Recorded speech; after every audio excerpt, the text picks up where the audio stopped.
Good evening and welcome to the stream. Let me know if the music is too low or anything. I like to keep it a little lower than usual when I do Puppercraft, just so it is not as much in the way. Anyways, tonight is end of week Friday, and well, yesterday I should probably have streamed. I ended up not doing it, not that I wasted the time. Reason I should have is because I was not feeling so great, but I ended up doing some stuff, actually stuff to prepare for this stuff, so I didn't feel like the time was completely wasted, and that did help. So win some, lose some. Couple of information things. I know a little bit about next week now.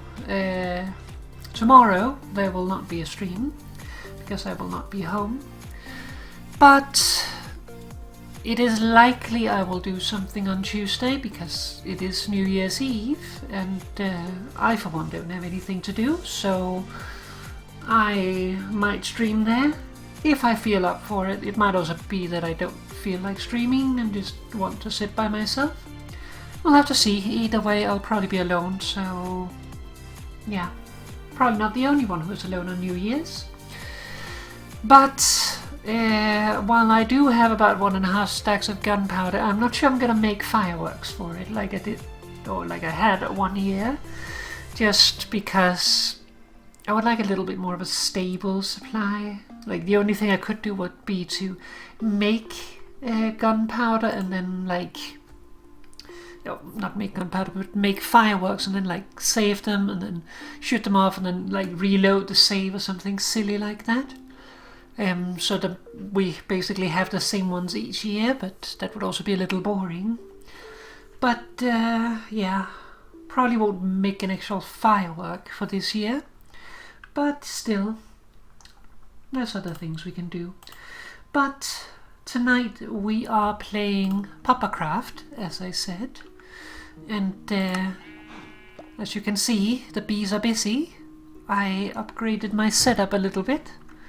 We now have 6 hives and they're all full of bees, assuming that none of them died or got lost, because there are some issues, like the baby bees. The baby bees will follow adult bees like other baby animals do. So if an adult flies off, the baby bee might follow them to a weird place, and if the adult is over here and the baby is from down here, they might not necessarily be able to find their way home. So that can cause some issues. I think they are all here though. But yeah. But before we get proper started here, I came up with this design to make it usable. I have a dispenser hidden underneath. Each of them is stuck with bottles so that I can easily harvest. So basically I just have to go on a roundabouts here. Here I didn't have space for it because the button has to be on top. Otherwise it would trigger the trapdoors on the sides. Instead I have an alternative setup here, where I have one hidden underneath. But yeah, I can just go around and bap them all once.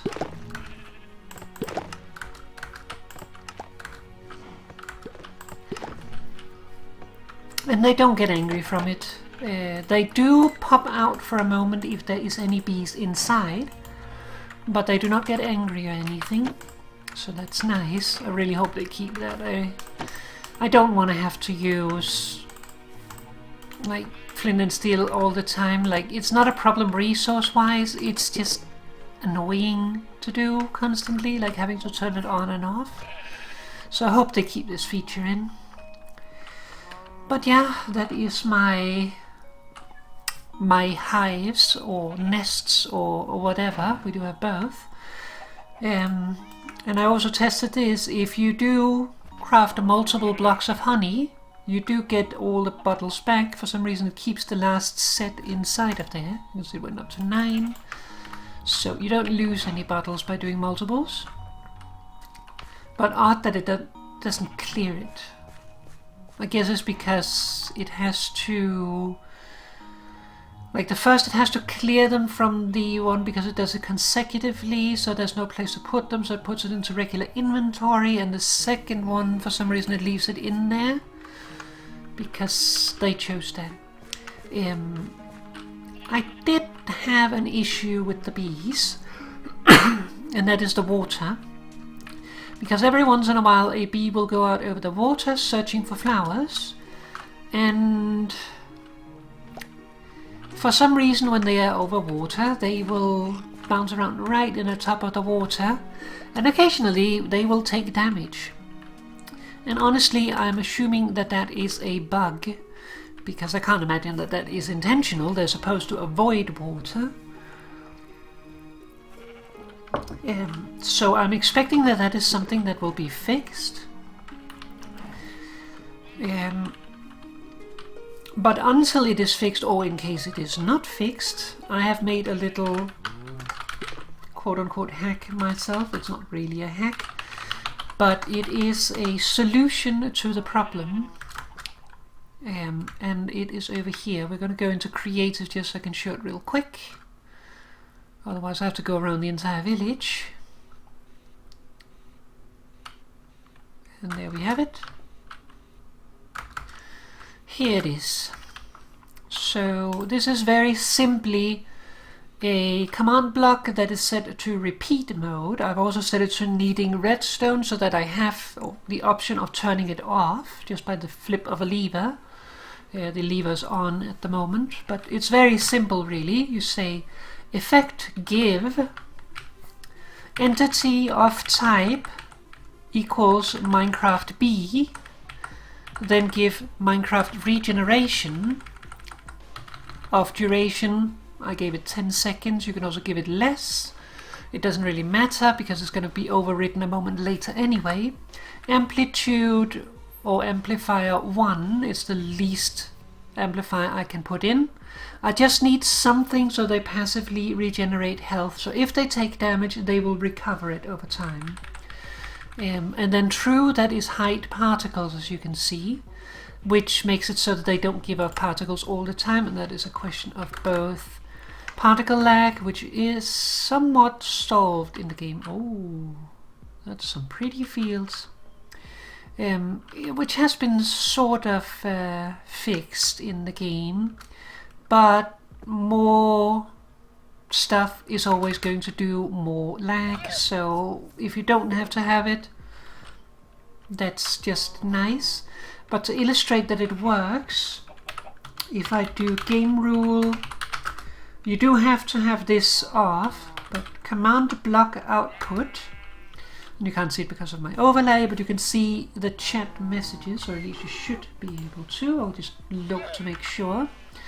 And then we say command rule command block output. If we set that to true, which is default, you'll see there applied effect a regeneration to 4 targets, which means there's currently 4 bees out of the hives, which is also a reason why you turn it off. First for the spam, second because if I went exploring now for bees, I would know that the bees are in the area, so it would be a little cheaty in finding bees that way.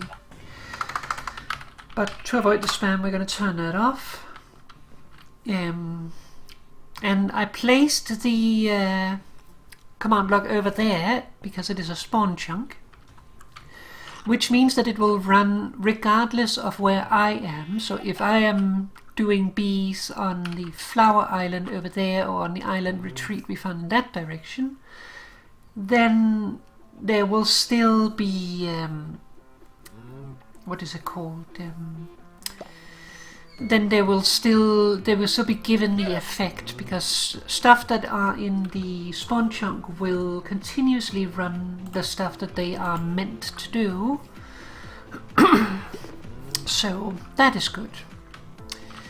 So what are we doing today? We are doing stuff. I should go back into survival. Actually, did I trample anything here? I didn't even pay attention to where I went down. Remote survival.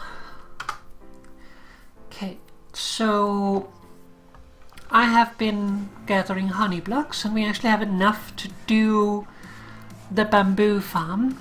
I am not entirely sure how I want to do the bamboo farm yet, because there are a couple of things to consider. A piston can move up to 12 blocks. So we could potentially make 24 bamboo and have those growing. But the question is whether we want to. Because if we do that, first of all, we need to extend the room in here. That's a minor issue. Technical issues, not really any. But the thing is, this is an automatic farm, and it will run, strangely enough, automatically. So it doesn't really need to be massive, because all it's going to do is it's going to make a bunch of entities that are lying around because we can't collect them and we don't have anywhere to store them. So do we really need to make more than an 8x2 farm? Even though we could make it 50% larger than that? I don't think we really do. But it's the question, isn't it? Like, we could get bamboo quicker that way, which is nice. But do we need it? Not sure. But that is one of the things we're going to work on today. At least get started on it. Whether or not we will finish it, I am not sure. But then I also wanted to work on something else, and for that I need some birch fence.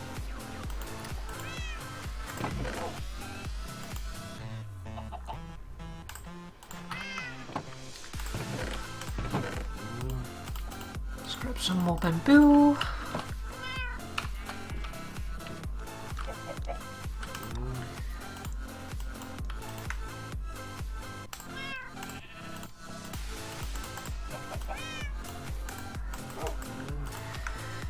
Okay.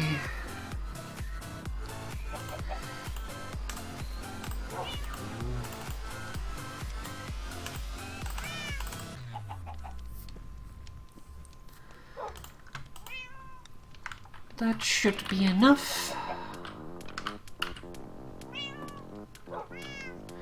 At least for the start. And then the question is how we want to do the flooring. I think for now I am going to use spruce. So we'll take one log of spruce.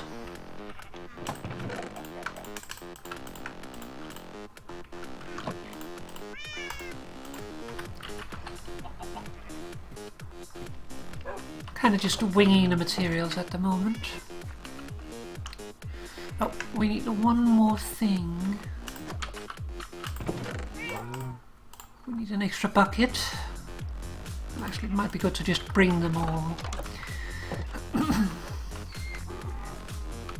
And I removed my boat here, which I should probably have it in a chest or something, but the problem is, since the bees go out over the water every now and then, one of the bees got stuck in my boat. They get stuck in the weirdest place. I have a bee get stuck here, one gets stuck there, I had a bee get stuck in that corner there, and one in the boat. The boat will never find the path though, so...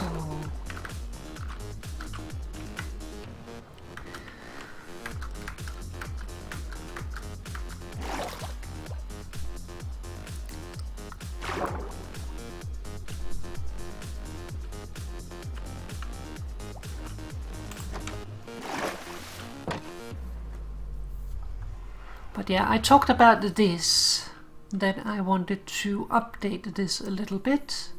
Right now we're using vines. The problem with vines is you have to hold the button to go up and down, and that is obviously a little annoying, so I have made more space. And the reason for that is I have put in this thing. If you remember, I made a block switcher setup, and this is it.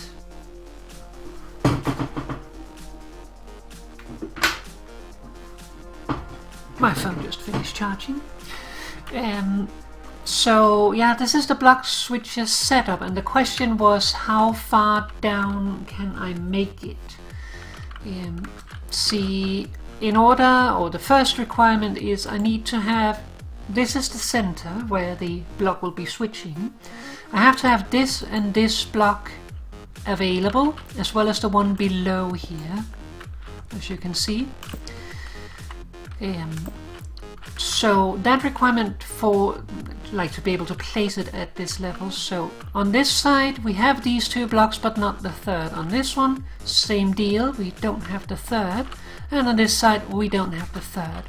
So if we are to place it as this level, the rest then needs to be there. We have these two here, which means that we have to place the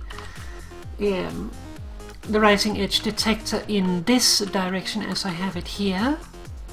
But the problem is that would require then 3 blocks in this direction, and we have this one here. But we can move the hoppers, so instead of going here, they go here, and then it just so happens that it fits. So luckily I managed to have at least one space where I can put it at this level, so that is good. The reason it is good is because otherwise, actually let me use honey blocks for it. Like, we have it at this level here, which means that the pistons will be at this level here, which means the floor will be at this level here. So if I had to put it up one more level, I could even have to put it up 2 more levels, though that is quite unlikely because there is only this block that well, this block and this block that are like required, and actually no, we will be able to put it up further. Yeah, so we will always be able to put it one level higher than this, because these can be either bedrock or otherwise, that doesn't matter. But to lower it down, obviously the bedrock needs to be in the right places. But because we have it here, we should be able to place the floor at this level, right here. Which means that we do not go as far down as here, but it has 2 sides. It has a positive and a negative side. A positive side is that I think there's actually a higher quantity of the things like redstone and diamonds, a little higher than the very extreme bottom.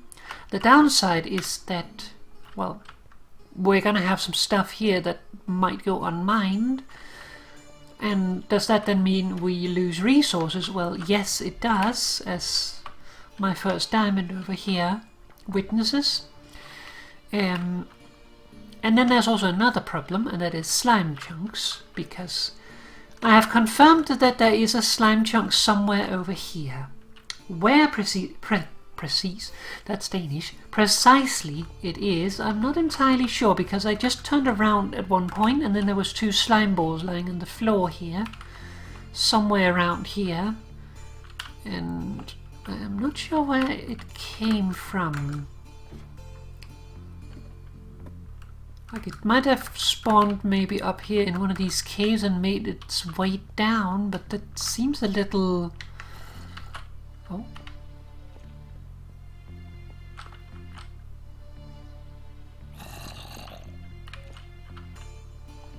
Okay.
Okay, I will come back to that. I don't want to waste too much time on that right now.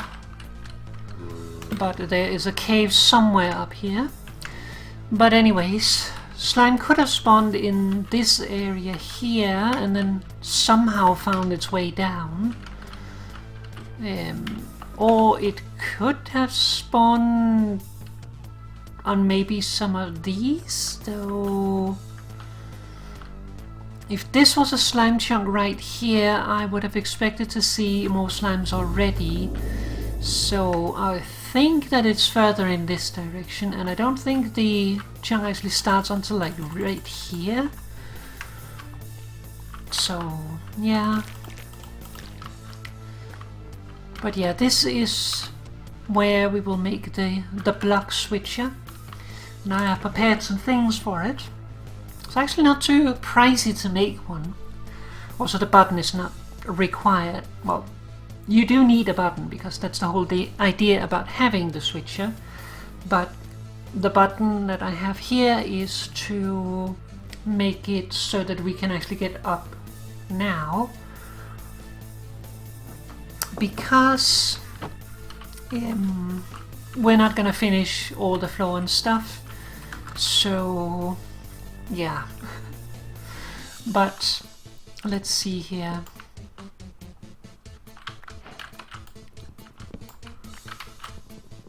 We're just gonna get a little started here, not too much.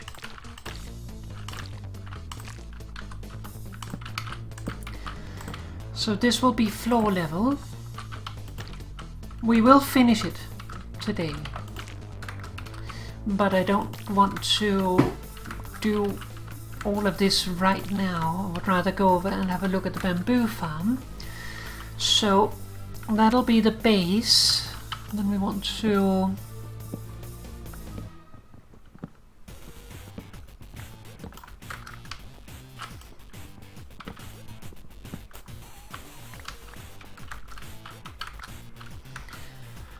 all right.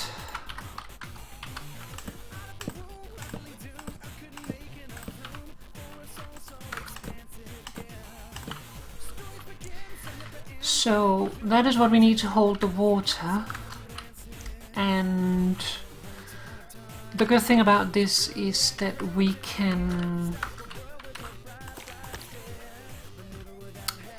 will not be able to jump off that. Do that. But you can walk between the fences here, so we'll be able to walk into the stream that way. So the only issue here is that if we put water here, I'm not sure entirely what is going to happen. Let us break this real quick. Should probably just use honey for that, but it's too late now. So I am wondering if I take a bucket and some water, if I put it in this, yeah. It places it on the side of the vine. That is not good, because that means that it will put it into the fence. If we put it on the fence, this will happen. We'll waterlog the fence, which will flood over the floor and make a mess. So we don't want to do that. And if we place it in this, well, you just saw what happened. It puts it on the side instead. So either we are inside here and can't do it. We might be able to do something if we do.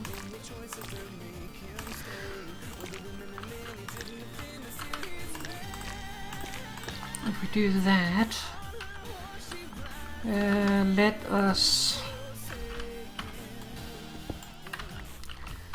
do this. What if we place it on the bottom? That still went on the side. And I can't place it on the bottom. Okay, that answers our question. That is not possible.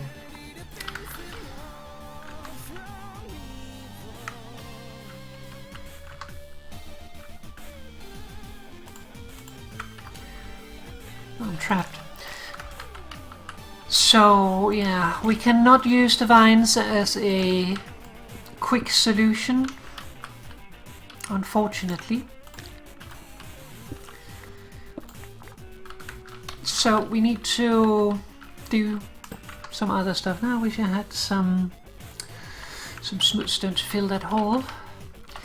So instead we are going to need some full blocks. We're going to use honey so that we can insta-break it, which is a nice property of honey. And then we can put in the water. So let's see here. We want to put spruce in the corners.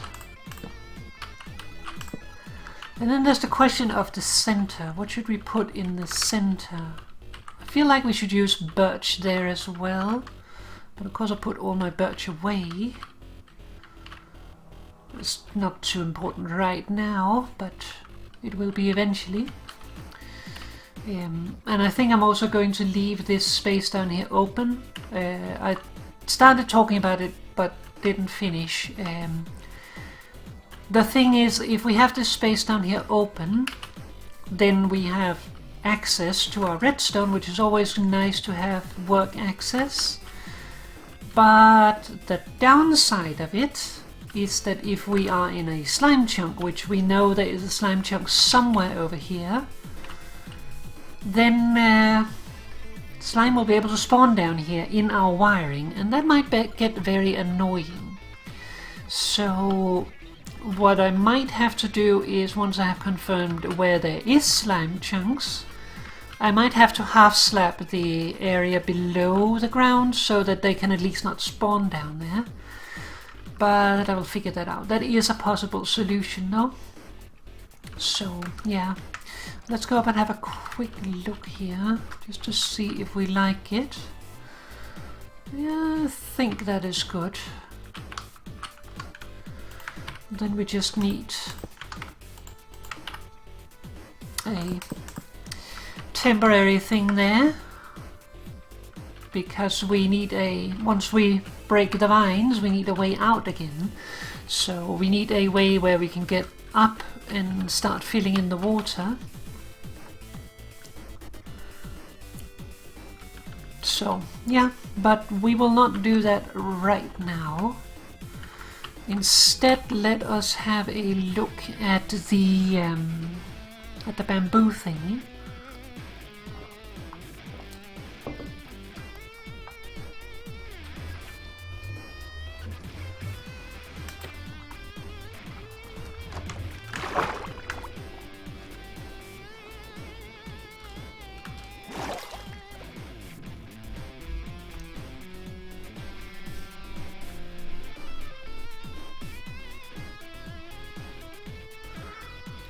And this is the nice thing.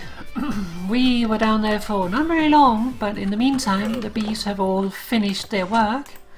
So we come up here and we get another few honey blocks. You can also click the button from below, you just need to not be right up next to it.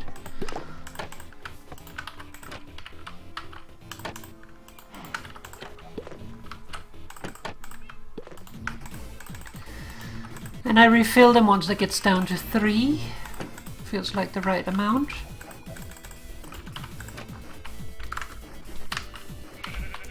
Just because then I can also go over there and click them and then just leave them in there for a little bit. Alright, so let's have a look over here.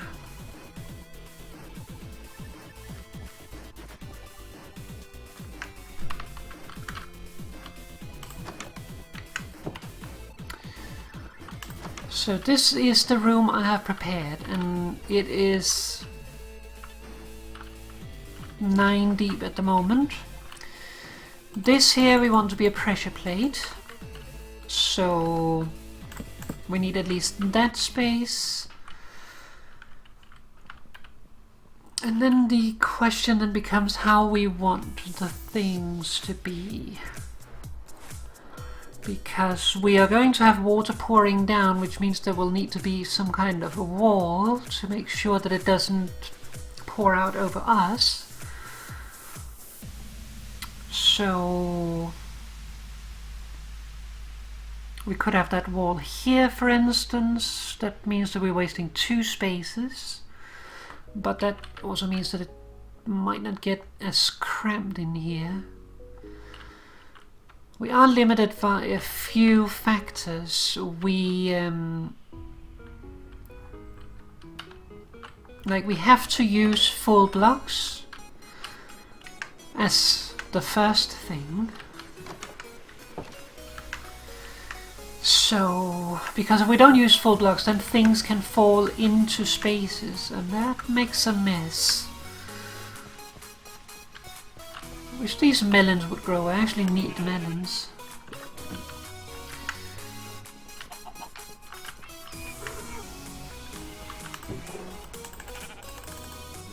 I'm gonna bring what we have.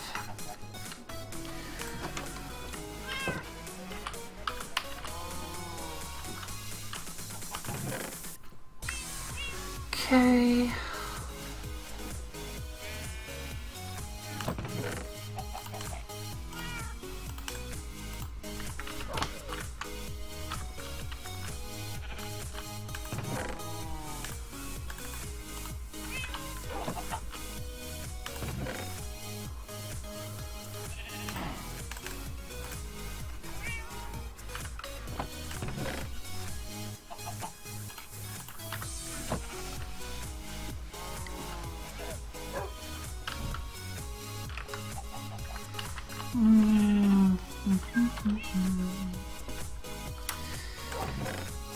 In expectation that I will need to craft something over there, I'm going to bring a workbench so I don't have to craft another. 2 iron.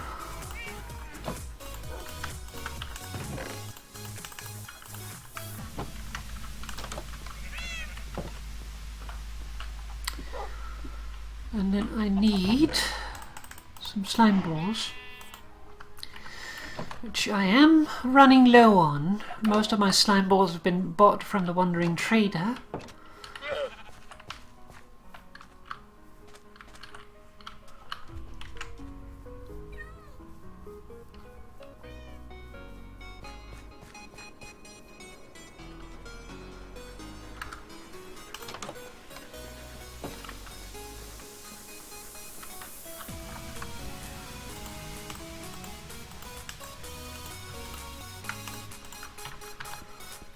We know this, we want this to be a pressure plate, and the reason for that is so that the door will automatically open and close for us.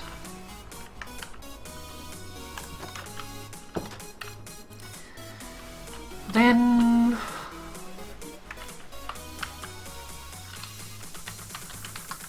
if we put the wall here, then we could have the chest here. Yeah, there goes that.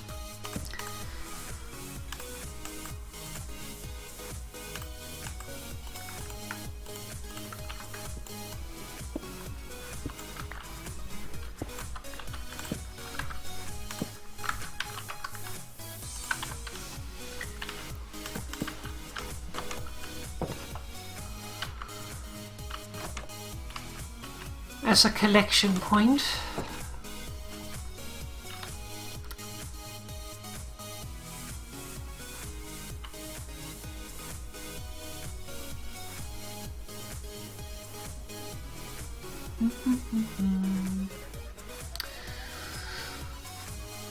The only downside of that is if we want to split it into multiple chests, then we don't necessarily have the option unless we move the wall one more.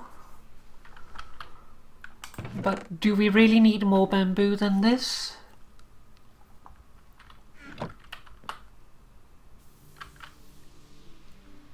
Not sure.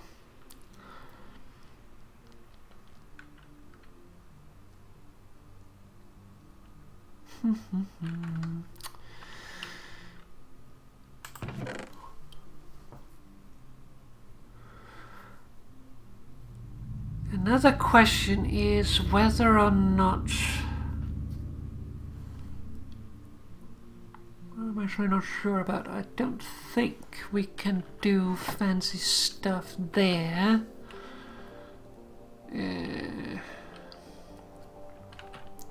See, the issue I'm thinking about is we would like to hook something up like an auto disable in case the chest fills up.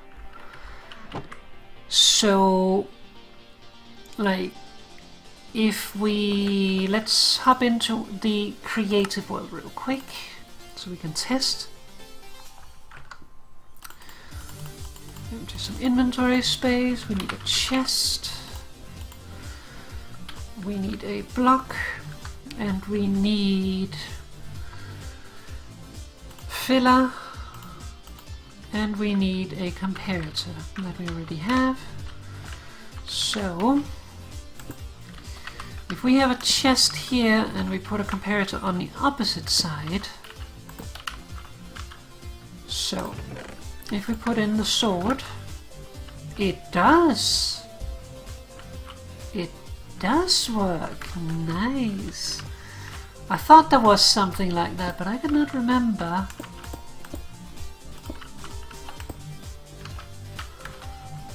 So yes, it does work. That is awesome. It's not super critical. Just the reason why I am pondering that is, like, if we want to do that, then we can do it through this block here. The only issue is, will this then detect if this one fills up?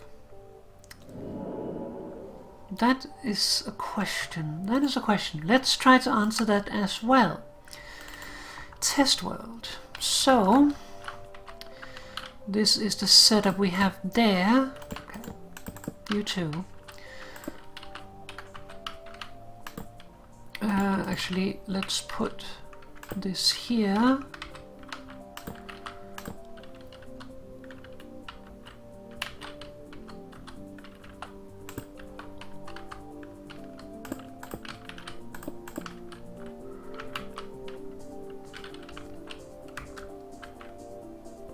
Okay, give me another sword. So if I put this in this one, they both light up.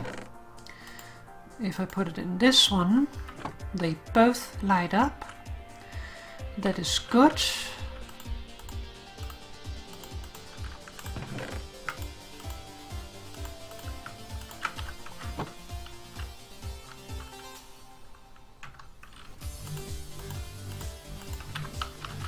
So it does measure the entire inventory. That is very good.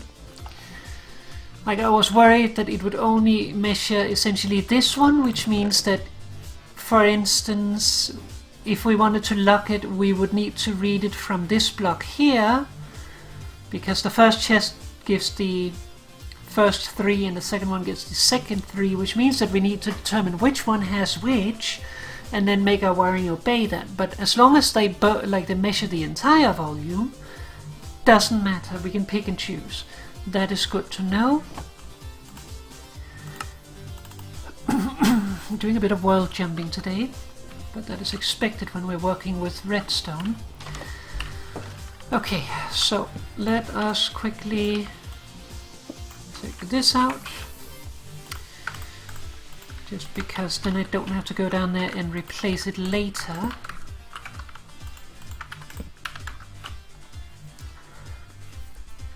And if that was failing, what we could do instead is the hopper that will go over here.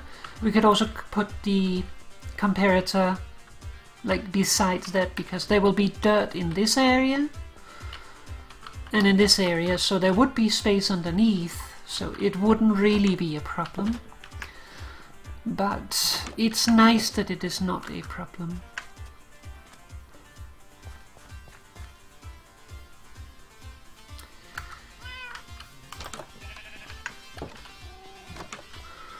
And speaking of, We're gonna need one.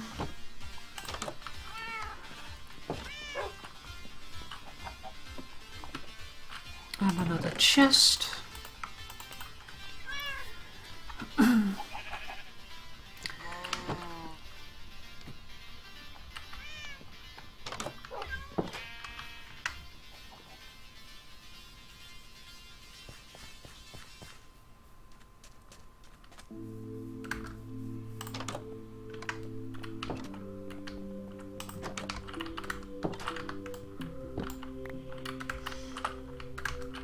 Okay.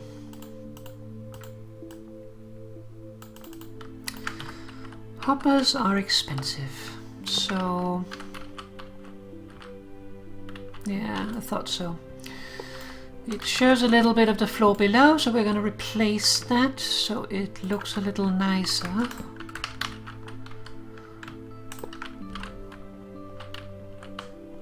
Yeah, that is good.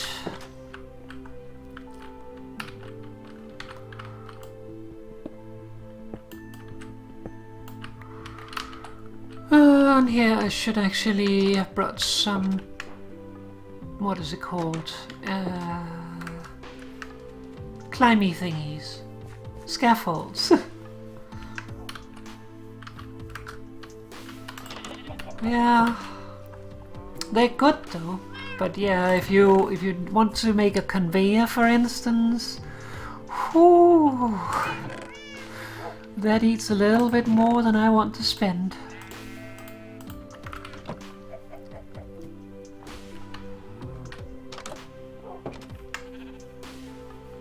Oh, while I'm here, I should also bring some dirt.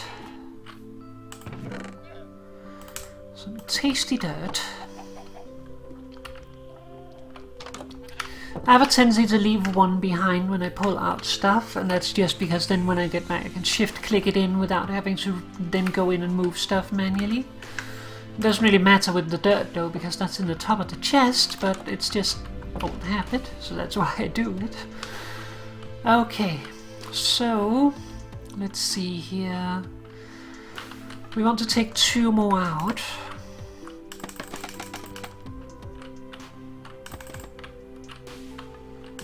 That should be plenty.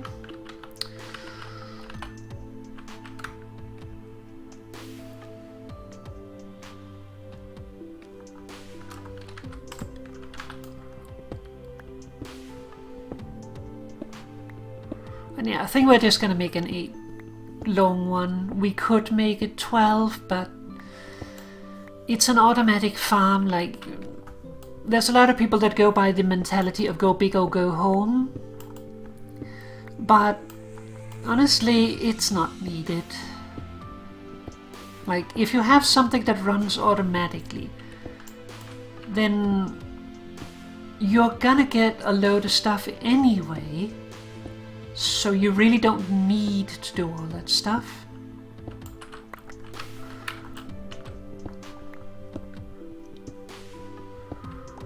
It's only if you want to get it fast, or you are making something that you like want to get a lot of. Like, there's some people that use bamboo as a fuel in furnaces, which if you need it as a fuel, then yes, you would like it to replenish quickly.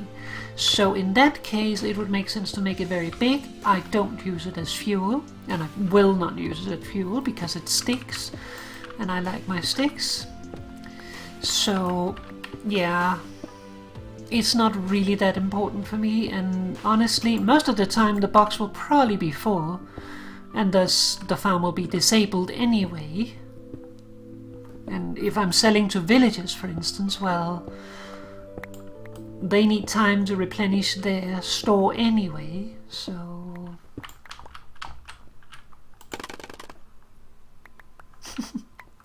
I still like that. Alright, torch is fine up there. We will need to remove it eventually, but we need to redo the walls anyway.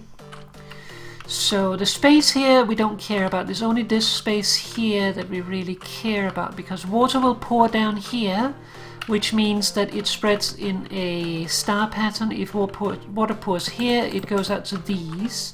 but it doesn't go to these. So this one will pour out here, but not there.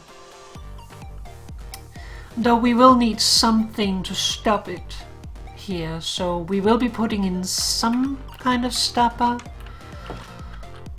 just so that it doesn't flow out this way. And we could use a fence gate for that. That might be the best idea, because that doesn't obstruct our ability to go into the farm, but it does, well, rather, it will obstruct us in that we can stand here and walk up to it and just have a look and see it functioning, but we can also open it and just go inside if we want to. So that will probably be the best idea. Let's make one of those. Not stick. So if we do that, so that should hold back the water. We only need to do it for the bottom. And then we have this path here.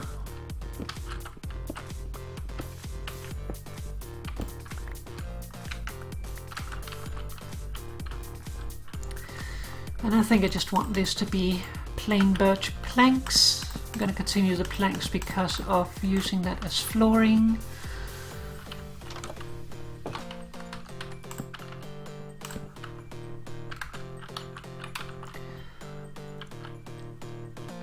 Okay.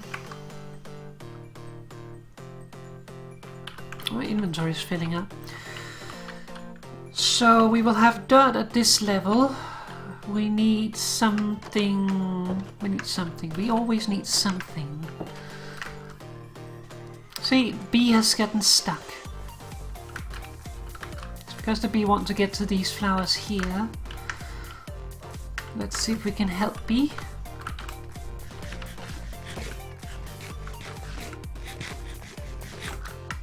It doesn't happen very often, but it does happen. And usually it solves itself.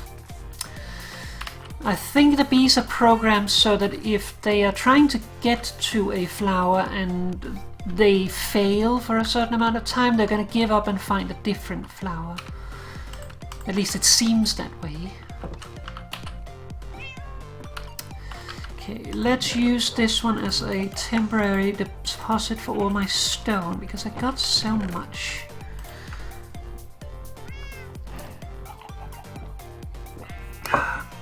Okay, what do I have in stripped logs? None. Well, that simplifies things.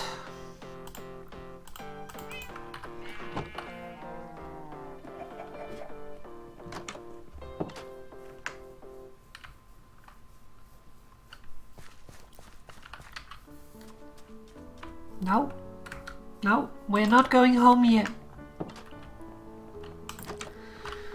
Okay. And this is really overkill. But since we do have a little bit of an ability to peek through here, I do want to at least replace these. Actually, the rest we probably don't need to replace, and maybe we shouldn't. Damn it, now I need to go back again.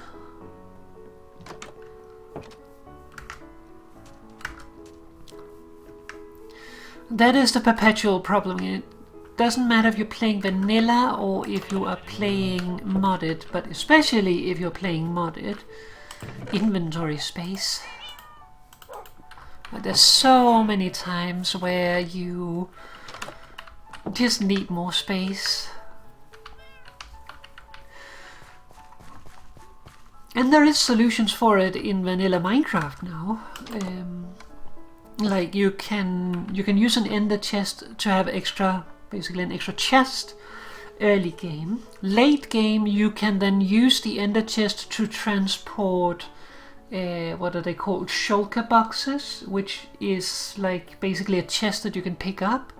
So you can store a chest inside of a chest. You cannot store shulker boxes in shulker boxes, but you can store them in an ender chest. So essentially, the ender chest then suddenly becomes able to store 27 chests inside, which makes managing them a little difficult, but you can color code them and you can name them to help that. So, yeah. Okay. Fix that again. I like to keep it plain stone, because if I need to go in and fix stuff at some point, then if I dig plain stone, I know that nothing is going to break from it.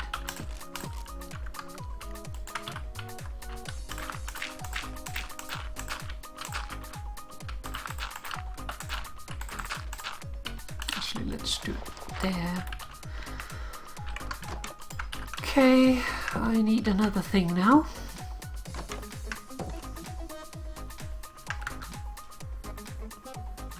I do need the dirt still on my bar.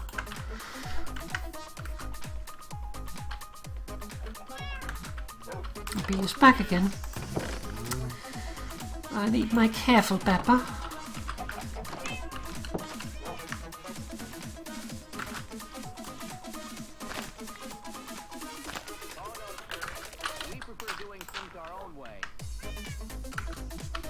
And I got lucky and didn't lose durability, so I don't have to repair it later.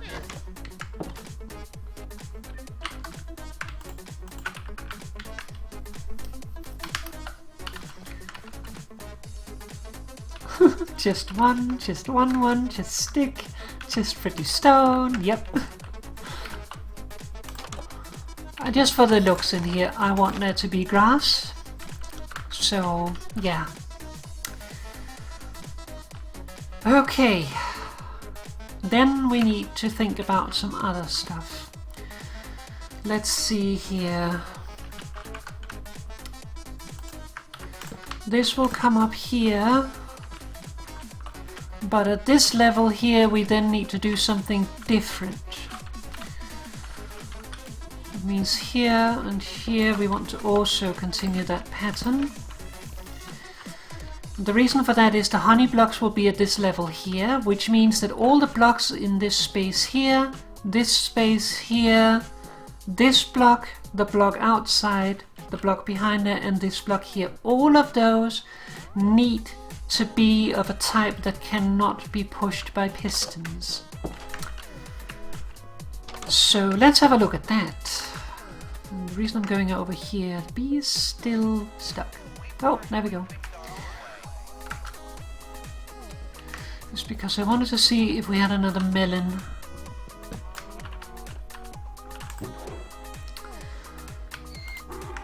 Actually, I should probably pick up the melon with Silk Touch, shouldn't I?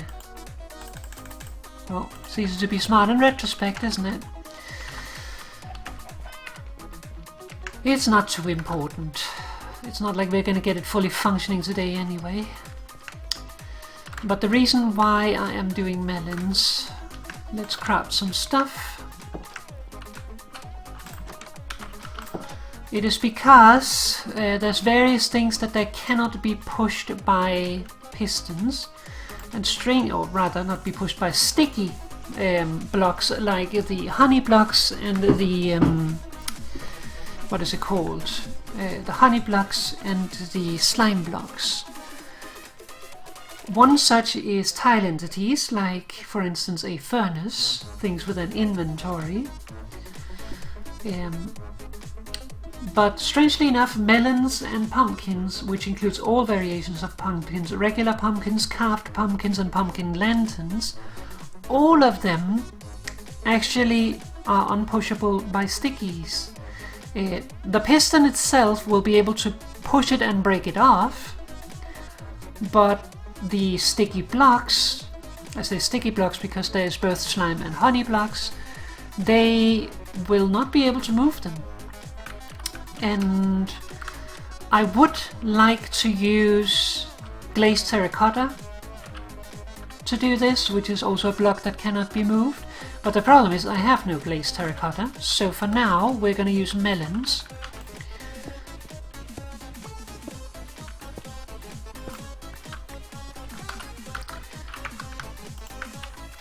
which melons just so happens to work that way. So let's do it up there.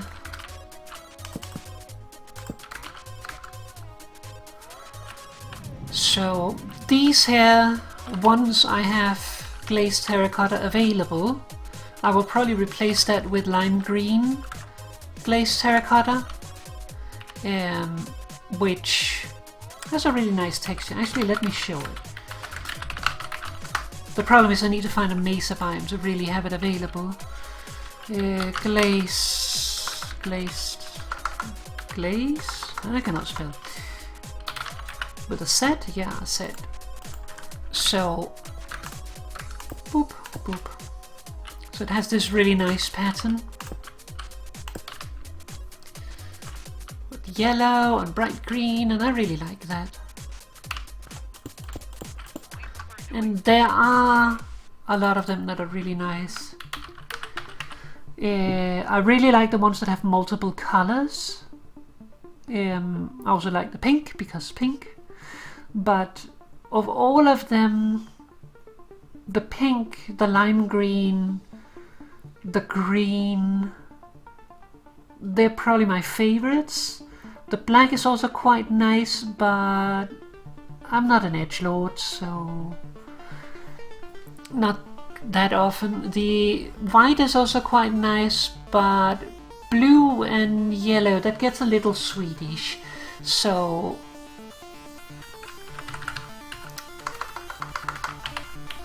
it's nothing bad with sweets. It's just, it is not my favorite color combination, and it's very rare I build with anything that really fits that.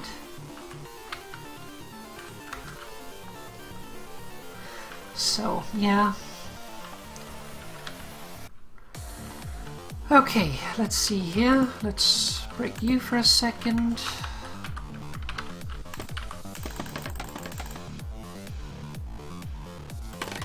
Actually, let's see here.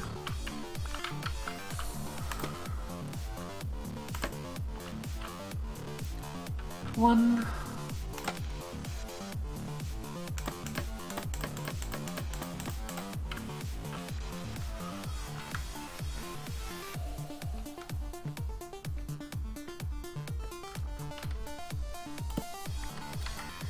Okay, so this should be 12.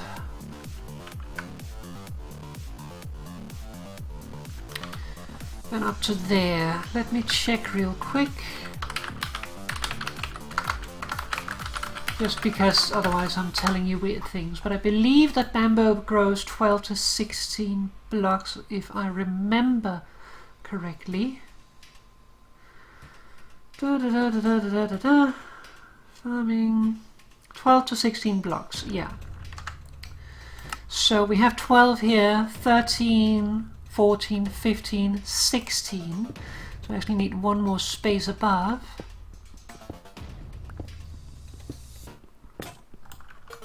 Bumps. Well, going down. Okay, that was a very quick descent. I don't know why we got down that quickly.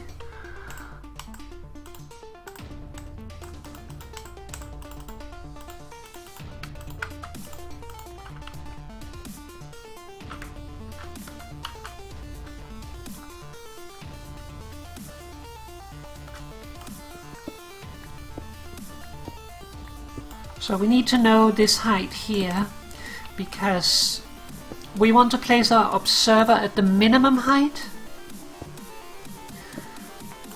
while leaving the space for maximum height to get the highest output that we can. Even though, as I said, it is automatic, we are going to get a bunch out of it, we still want to at least take advantage of what we are doing. Okay, now I have a problem here because I don't have space to put stuff.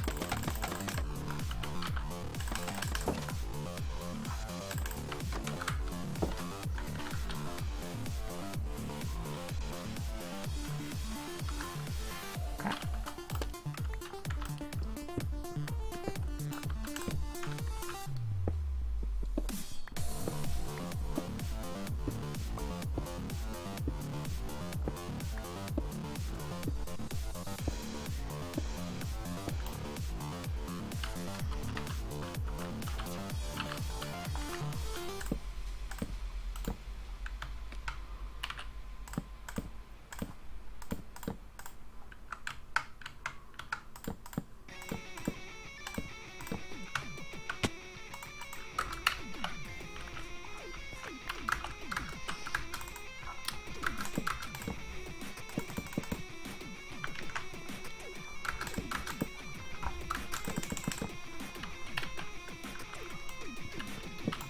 still needs to go away.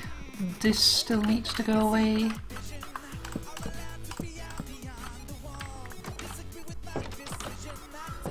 Also, interestingly enough, observers, which I expected that observers could not be pushed, but they actually can, which is interesting. I'm not sure where I would use that mechanic, but it could come in handy. I just don't have the idea for precisely where at this moment.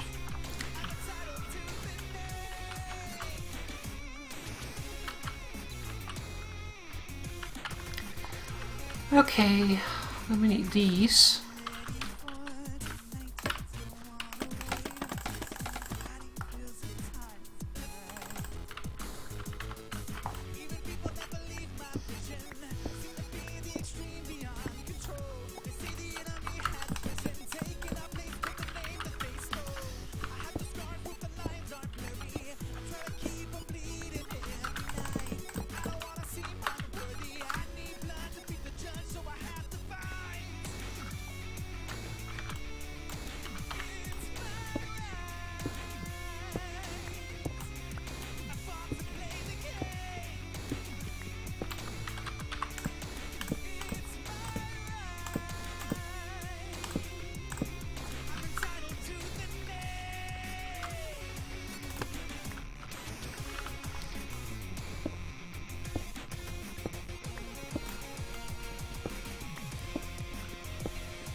We'll still break these and replace them.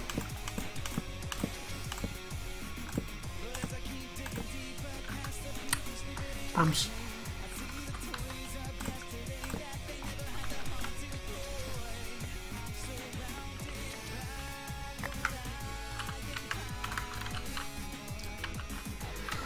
So we need to have an observer somewhere on that level. We could put it on the wall here, that will uneven the light a little bit. We're going to be using the side walls of as light sources, because they do need light to grow. So yeah, that also makes a good argument for using actually pumpkin lanterns here. But I'm not sure. Like, it would help down here, but let's see, we have 15, 14... 13, 12, 11, 10. So if we have them up there, that will still be good enough to grow. An alternative is putting it in the floor here and have light coming up, which might also be a good idea in general. So we might replace these with pumpkin lanterns. Let's see.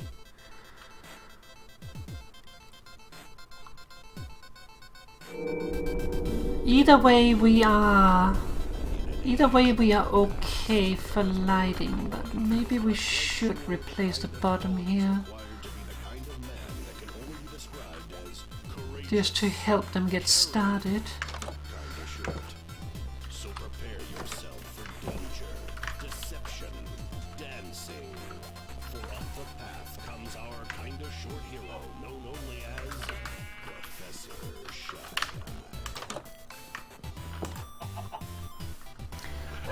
Let's see here.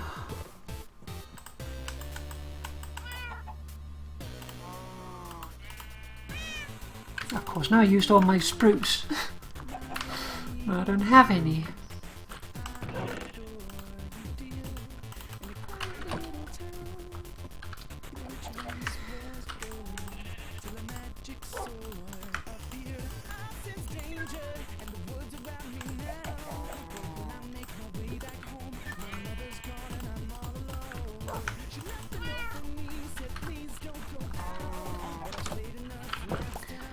Well, we are here.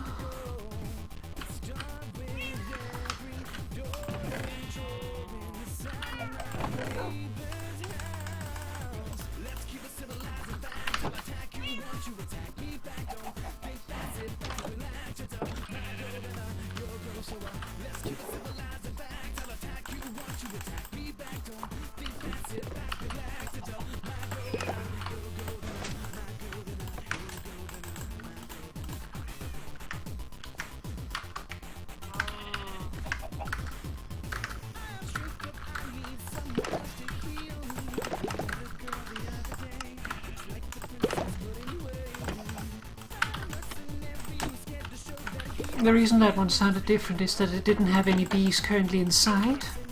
It only does the plop sound if bees are coming out. Oh yeah, another nice thing that I didn't mention last time. You don't have to store your honey in bottles. You can actually store it in block form. What are they? If you put a block into a crafting grip along with 4 bottles in any shape, you can get it back into bottles. So you can actually store all your honey in block form and just fill it on bottle when you, for instance, need to go caving. It saves a lot of inventory space.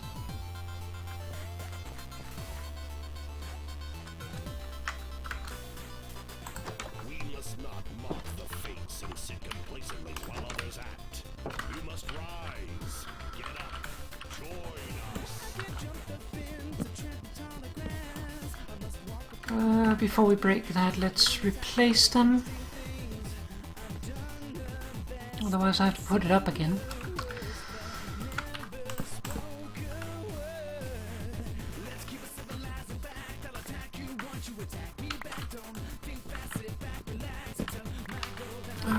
Should we put one underneath there? We should.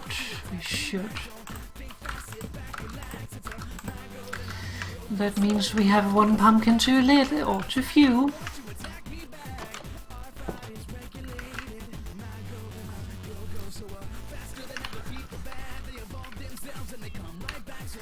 This is the back and forth stream.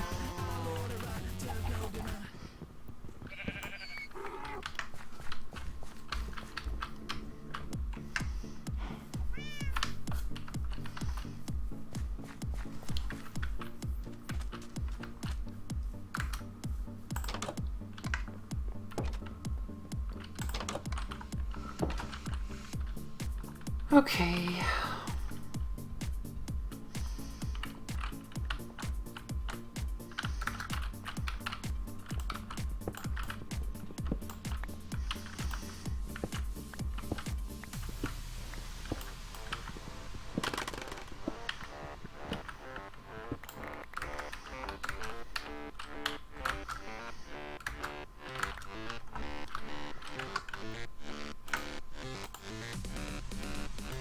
Oh yeah, I need to carve them first. I forgot that was a thing. Well, let's do that.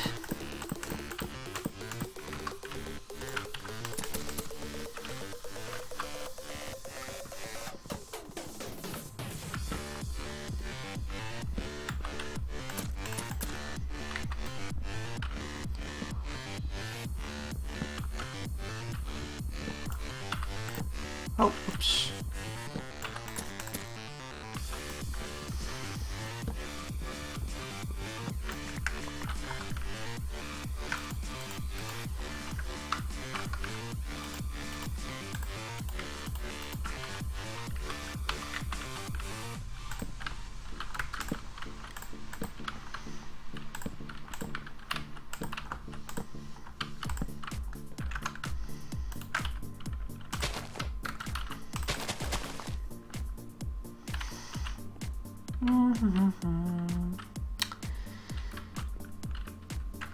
Oopsie. This will be enough.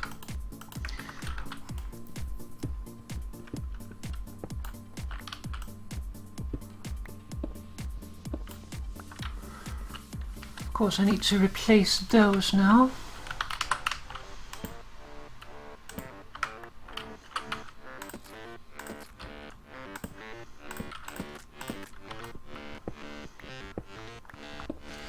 Because now they will be visible.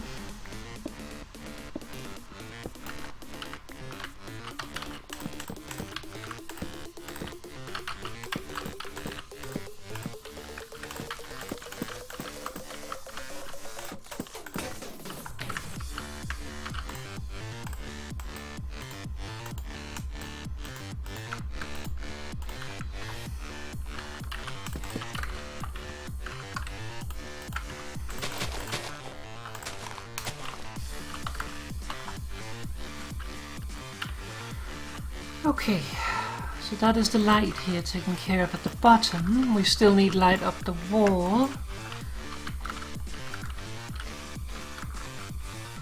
An alternative thing you can do is you could open the center all the way to the top and let daylight in that way. That would make sure that all of the spaces up here are lit by light level 14 at least. So that is optimal growth. Well, you could do 15 of course direct, but that is a big window and I think it would look better with just a central one.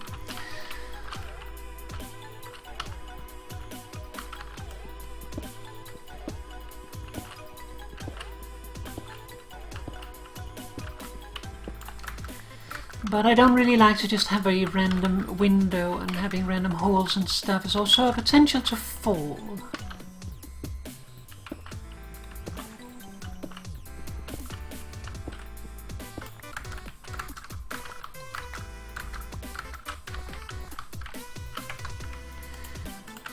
Okay.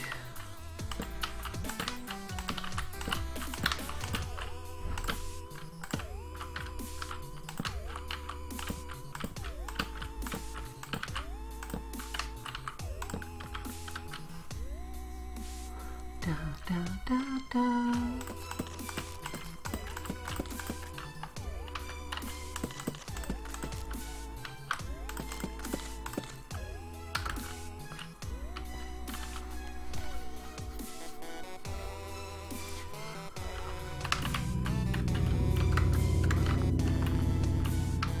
Okay.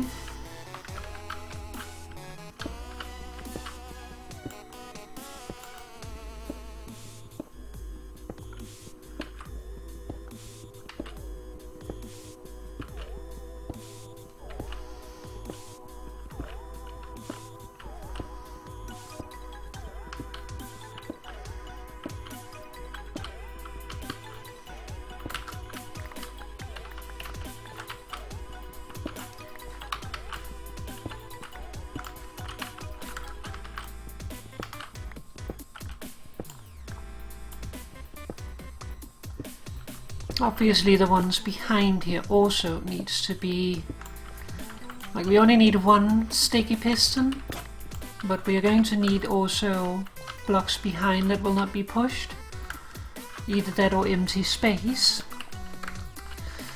Probably use lanterns for that, which means that we probably don't need these down here actually, because that would be...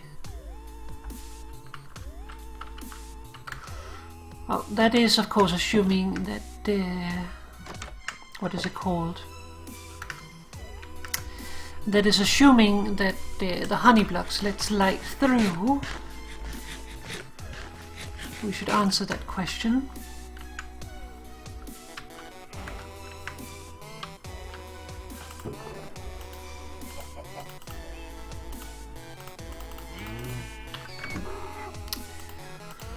Okay, I need to make some lanterns.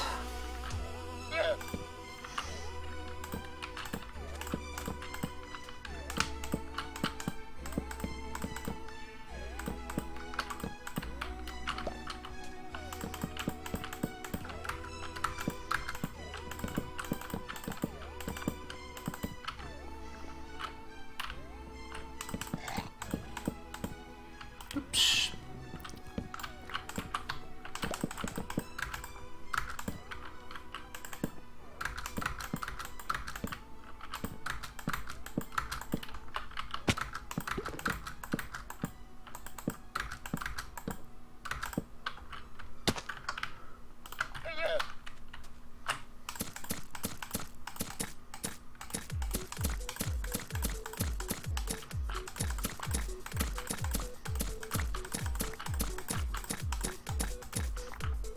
I kind of wish that you could like right click these lanterns with a torch to just like make them into a lantern. And just to save you having to first pick them up and then craft them with a lantern and then, yeah, finish that way. Okay, all these seeds, let's get rid of them. They are filling up the inventory.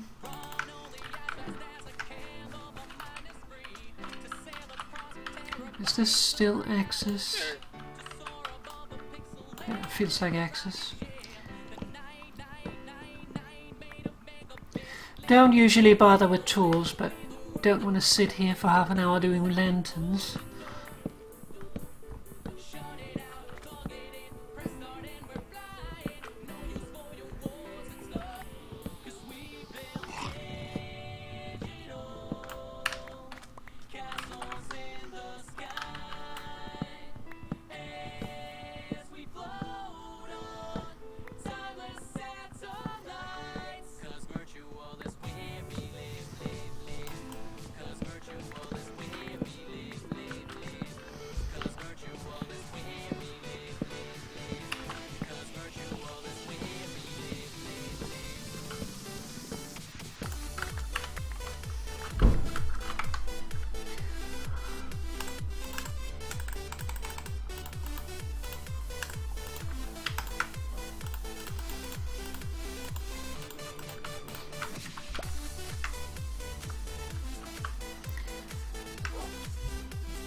Okay.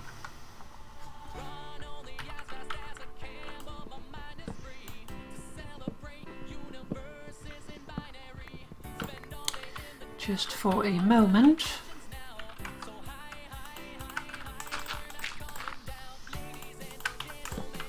Lantern. So it should be very visible if they do not. They do. Awesome.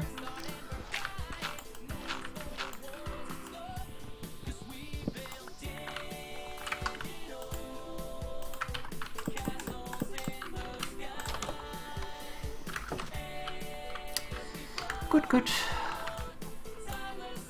Oh, that's shears, not a pickaxe. That is where I usually keep my pickaxe.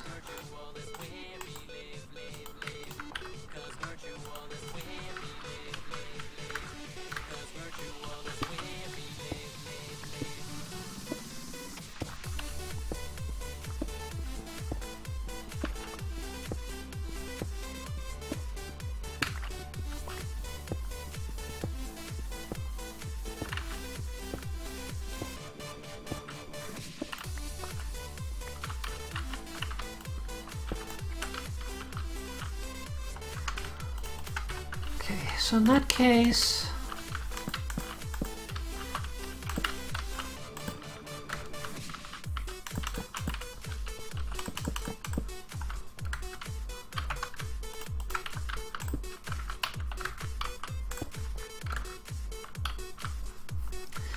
so yeah, with that we actually don't need this down here, so I'm tempted to put in the planks again. Question is if we should though, because let's see, I don't think we should, because this one here, 14 on the hopper, 13, 12, 11, 10, 9, 8. So it actually covers the room pretty nicely, which means that we don't even need lighting in here.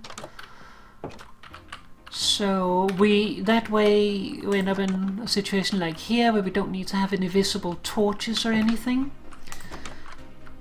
And I don't think it looks bad to have the green pathway here. I do like green. Okay.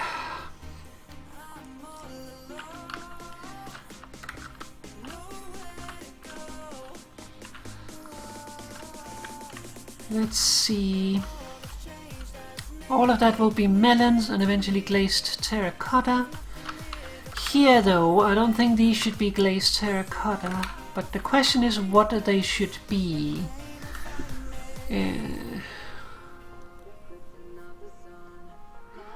What should they be?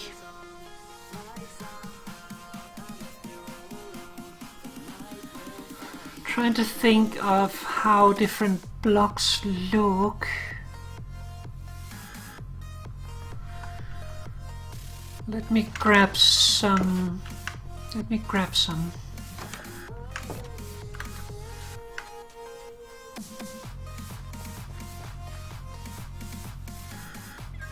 don't really like the bees. They add so much life.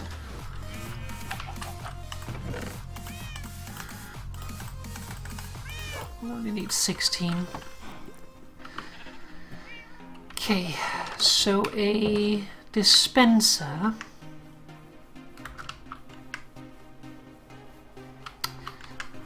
Actually, let's do it in the house. A dispenser looks like this, which means we have this texture that we could use. We don't want to use the face, but we could also use this texture, which is kind of nice. It's fairly subtle. The benefit of this one here is we could do it cheaper because we can use furnaces instead, but we can't do that if we want this texture. An alternative is these, the smokers,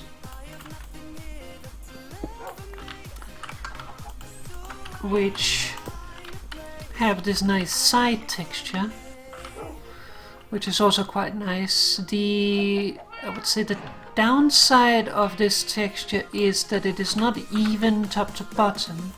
So if we have something like what we have in the place there, and we use the smoker, this is the look that we would get, which is not bad. It's actually quite nice. But it doesn't, like, it's not centered vertically, and that might get you off or whatever. Not get you off, tick you off is the word I'm looking for. I think I like this most though. I do like the bands.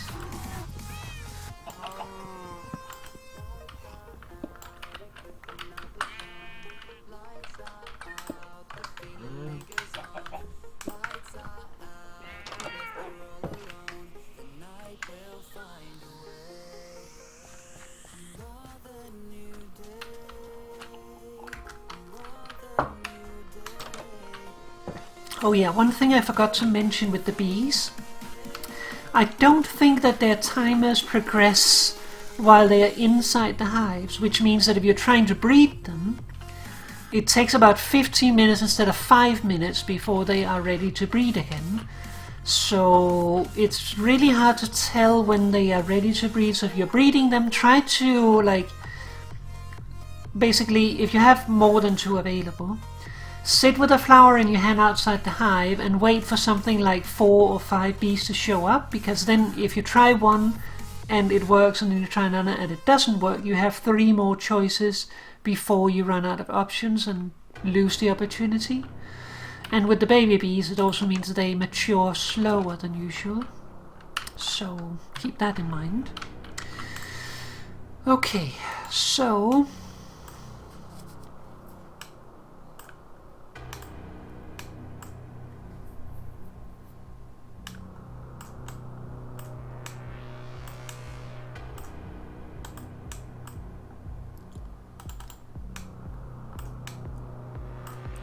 we will need at least 8.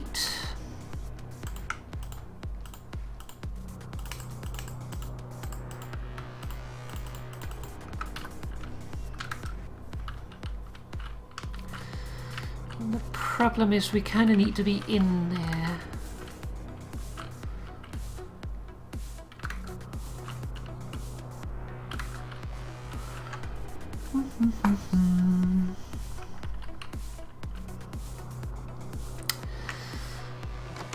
You know what, I'm gonna get the protector.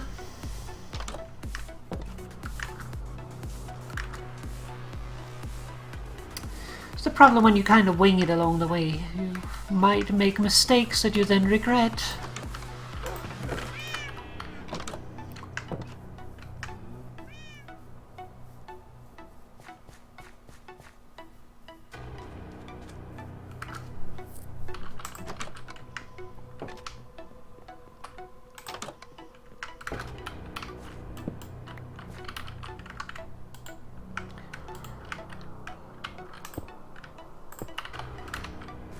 You could also place it the other way, but just in case I want to do something with the central point, I want that side hidden in the wall, the front side.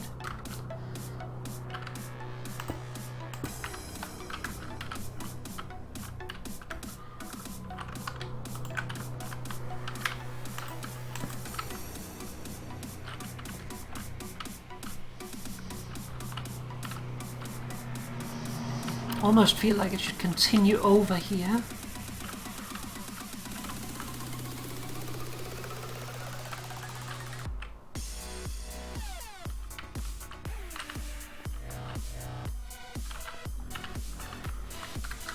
But should it?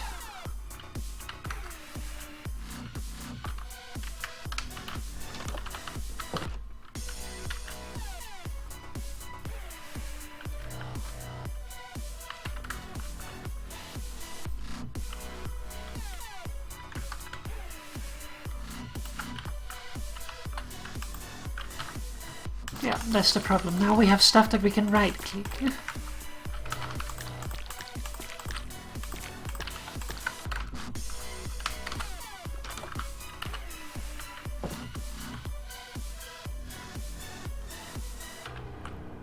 I feel like it should continue over, so let's make one more.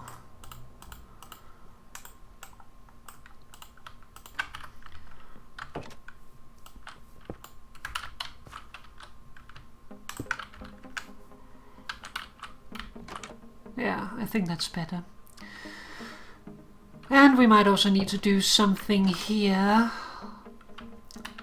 The last here, this we will have for access, but I'm not sure we can keep it open all the way to the top here because of things breaking and falling down. Some of it might then land on the chest here.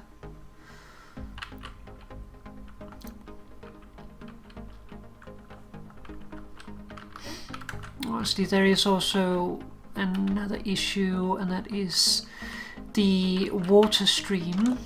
I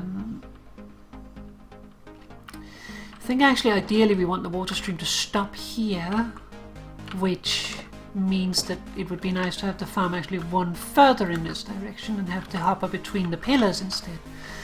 I don't particularly like that look, so I think what we will do instead is a little bit of a hack. Actually, I don't think we can use this. I don't think we can use that,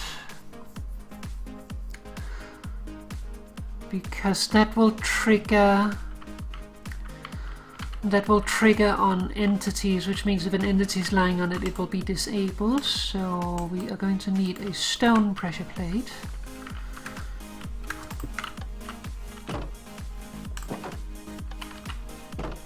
That also means that this will auto-close for us, which is kind of a nice feature.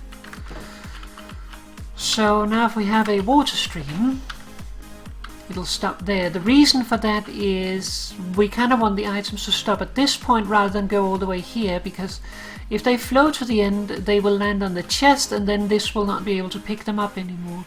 So in case the hopper overfills, we want the stream to stop before.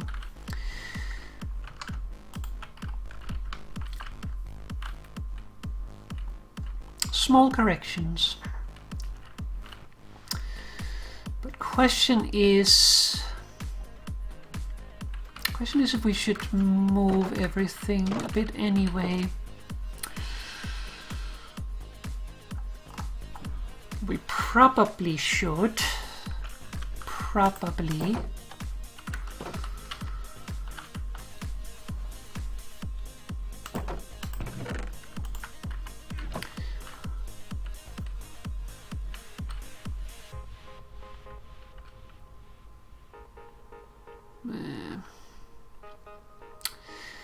I think it would be a good idea to move it, simply because these here, like this, will be more likely to be able to be kept open if we have it at this level here.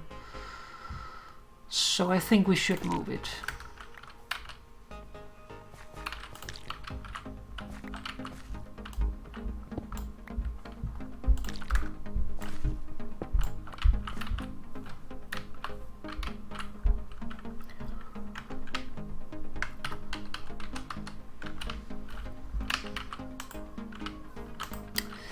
Damn it, and now I can't place stuff on that.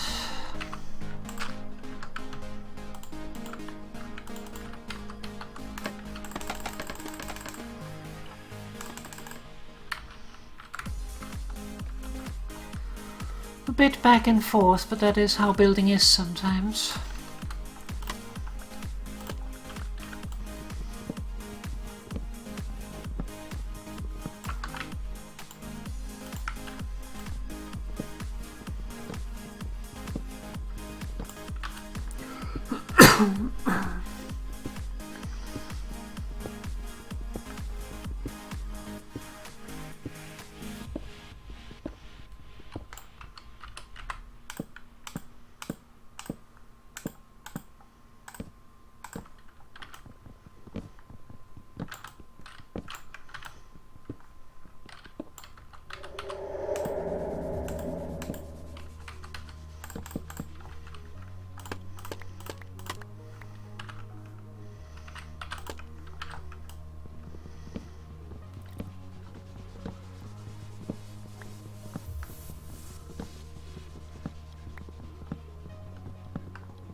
All right.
Ah, bums.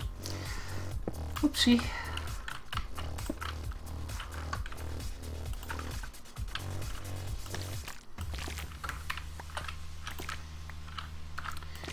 Just gonna remove these temporarily.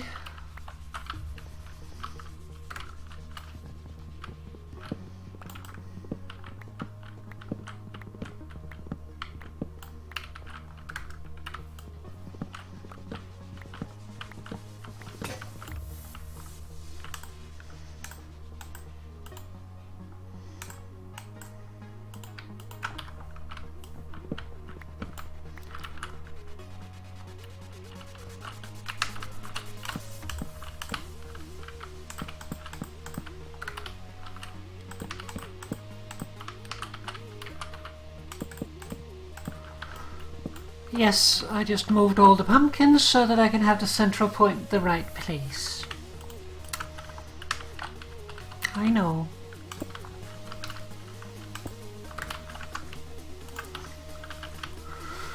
So that one we can just nab from here.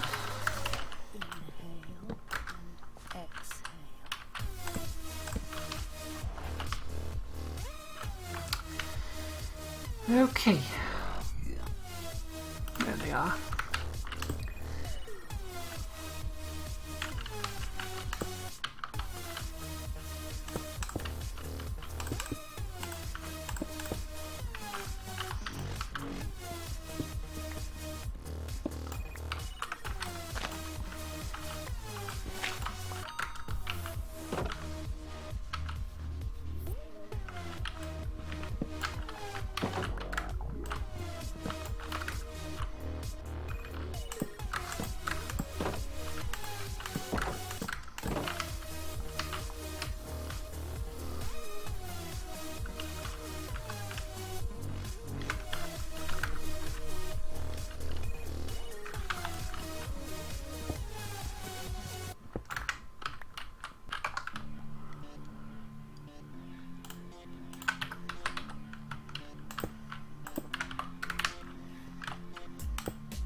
that solves that problem.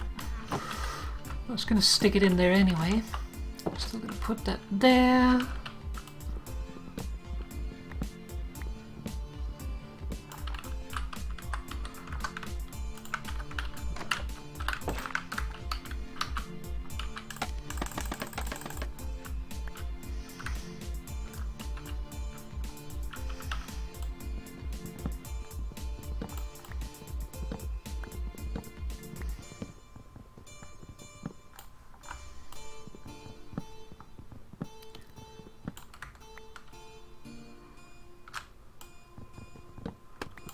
Oopsie.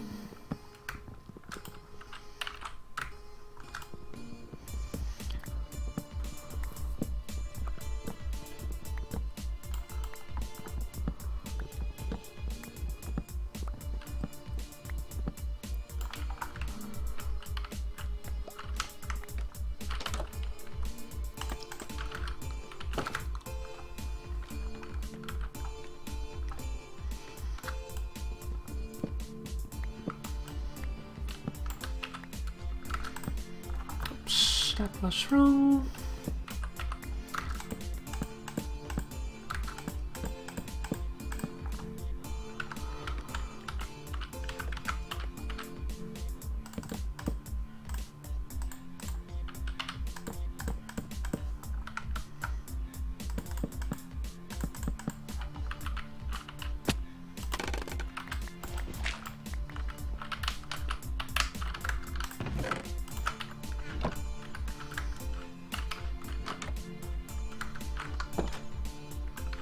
That was all of them.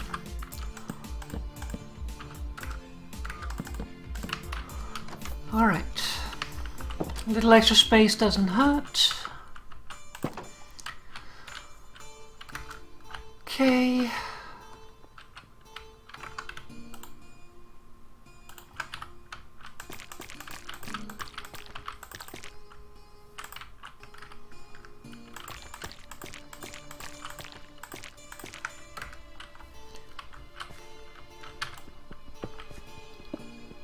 Oh, that one there didn't need to go, because that's behind dirt. Only the top one.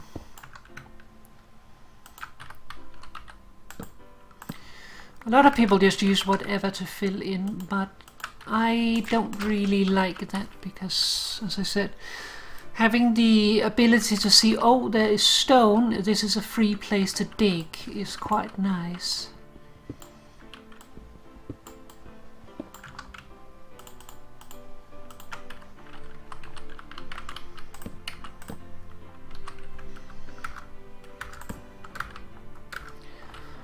Okay. So all in all, it is coming along. We need to place lights there, and we need to place lights here. We need an observer, which needs to be either in this pillar here, or at one of the sides here.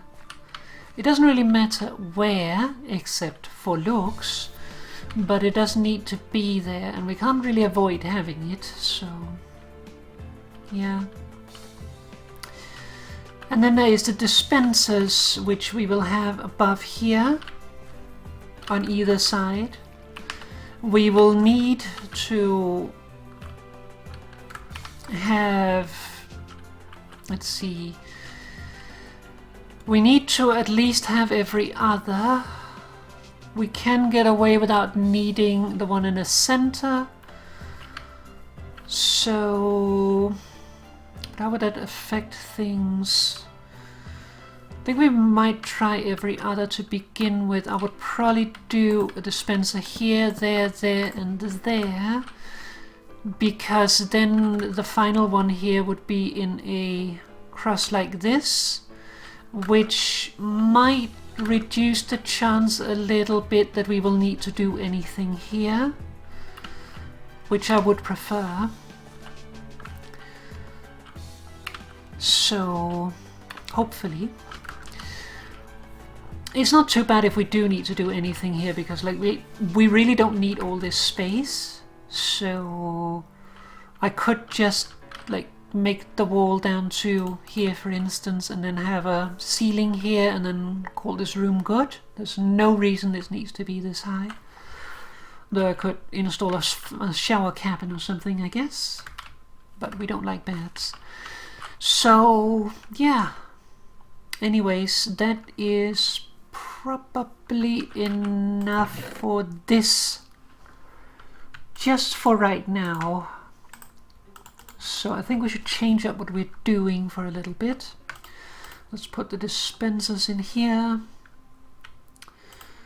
and also just dump all the other stuff.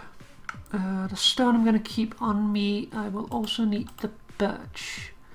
I'm keeping the general wood on me. Yeah, I'll keep the rest.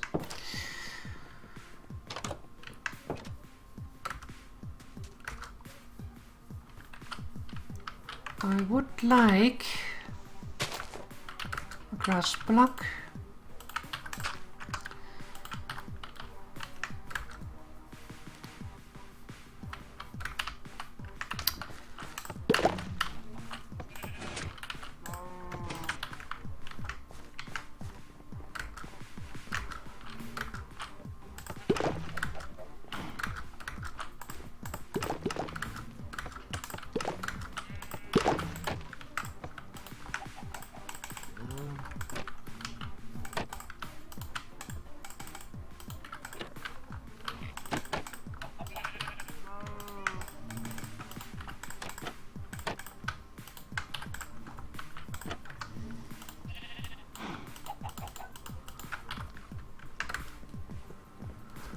Alright, so let's go down to the other one.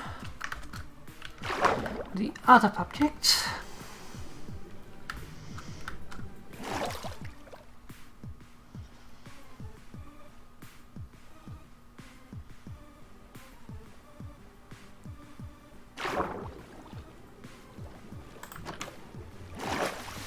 Also, the reason why I think we won't finish that project today is because there's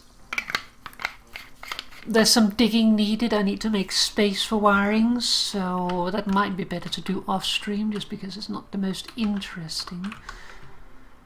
Okay, so first of all, let's get in the floor. Could also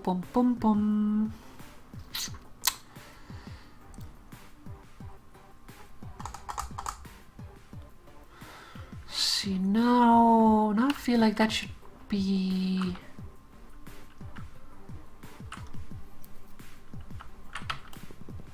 instead of planks. Of course, now I came all the way down here, and I'm gonna go up again. Sorry. Oh, actually no. What am I doing? This is going to be a block. That's the whole point of this.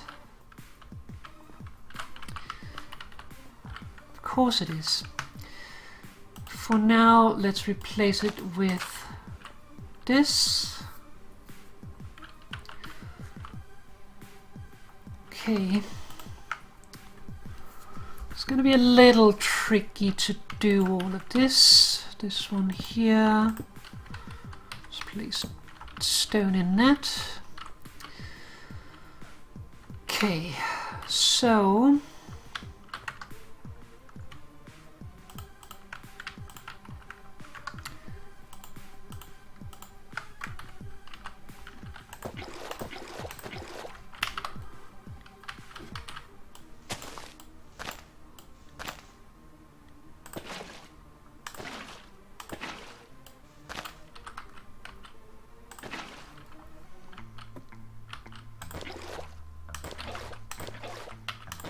oops. Still need a way to get out again.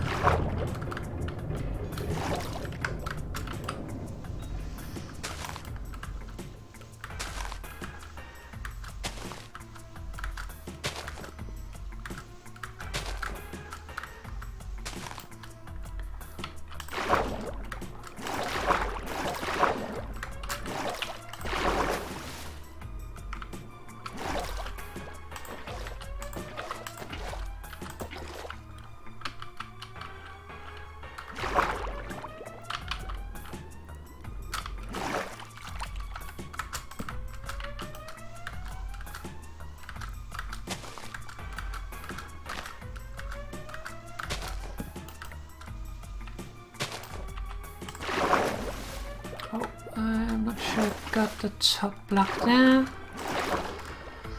It needs to be solid water blocks, otherwise the bubble columns will not work.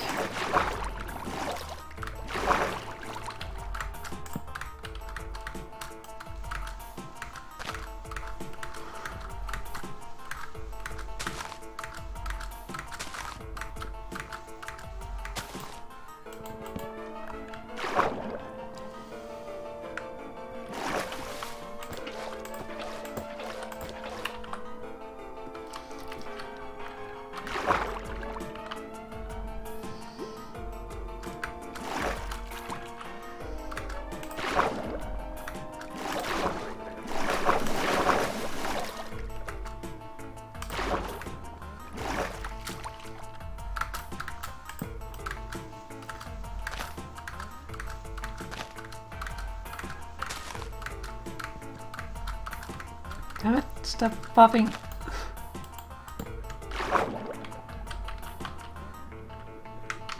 I don't really like the bright blue water of the hot ocean water.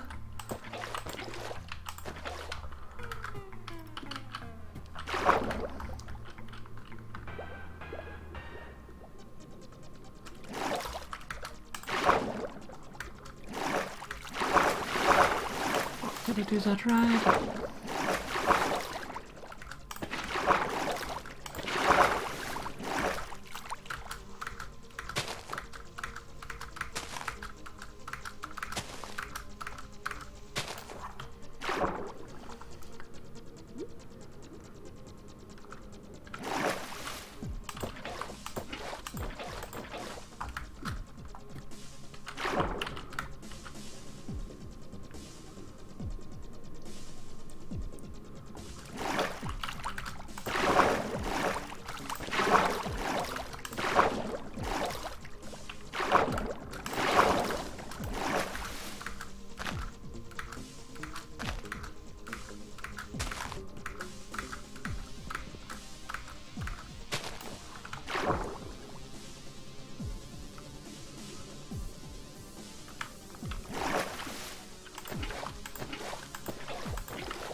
Let's leave it there for now.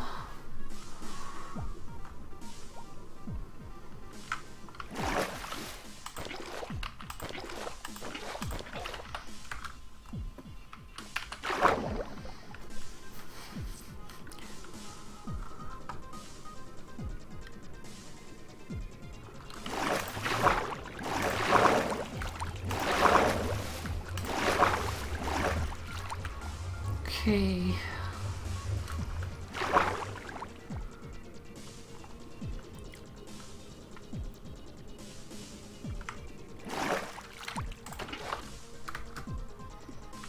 So let's bring two just in case I'm unable to get onto the vines from there. I don't know if I can probably grab on from the water. Okay, I can. Good. So here we would need 1, 2, 3. No, I don't want to go in.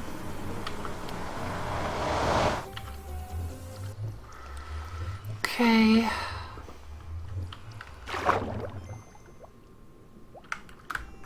Is that right? 3? Should be.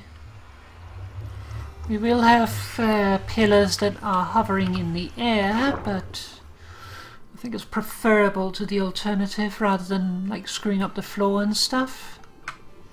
I think that's okay. Okay, so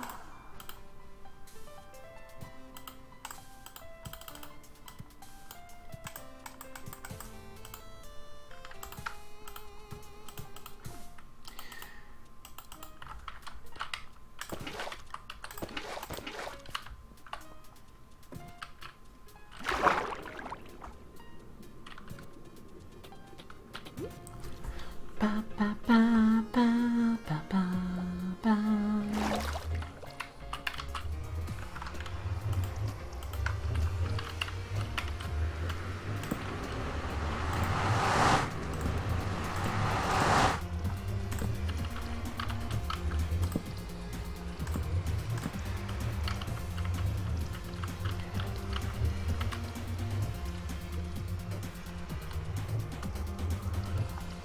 Okay, and here I don't really want stuff to fall into the portal, so I'm going to do it a little differently.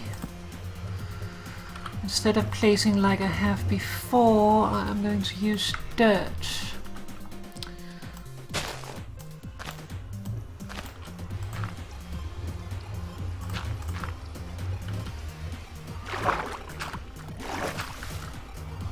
To place against. It's a little slower because now I have to dig while I'm underwater.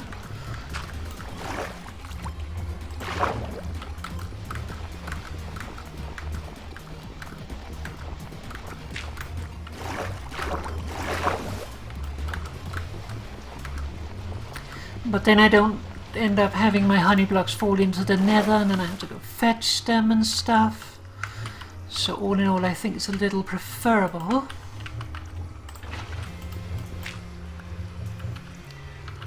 Okay, the next one, I still need a block. Otherwise I'm gonna waterlog the ceiling and then there's water everywhere.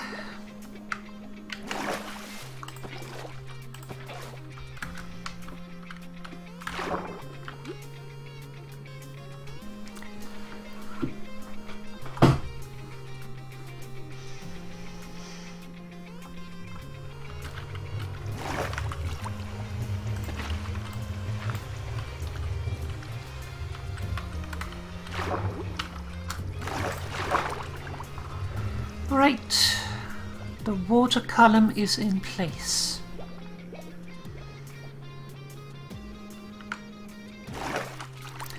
So now we can start working on the actual mechanism. Alright, so let's see, let's replace the honey blocks first. I'm gonna need another 3.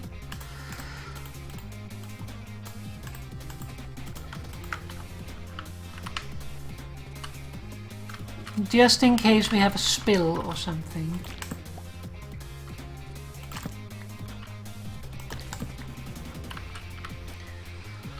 There we go. Good, good.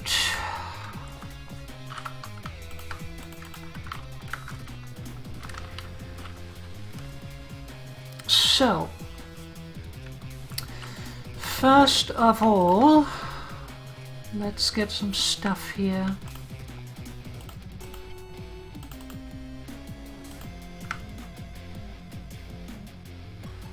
Let's just take everything. I do have space for it. So this one here, we're gonna need a torch underneath here. Maybe let's break this block just so that we have a visual of it. We don't need that block gone, but just so that we can see that there is stuff underneath. Okay. Then we need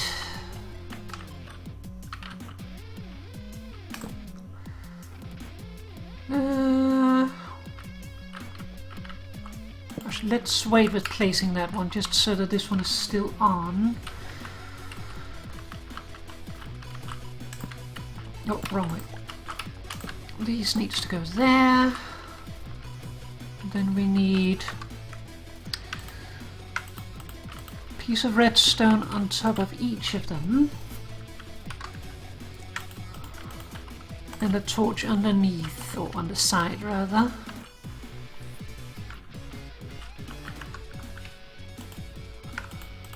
This one here needs to be a sticky piston. The other two needs to be regular pistons. It is important that it is regular pistons. otherwise it might not work. Well, let's see here.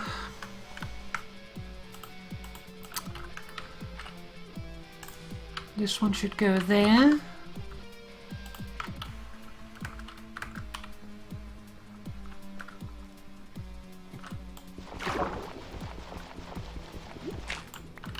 This one we replace here. Only problem is that we're gonna have to either get out of the bubble stream quickly, or we have to hold shift when we go on it. But ideally, we're only getting down here, or going down here. We're only gonna step on that when we are going down here, is what I'm trying to say. So it shouldn't be a problem. Get some work blocks.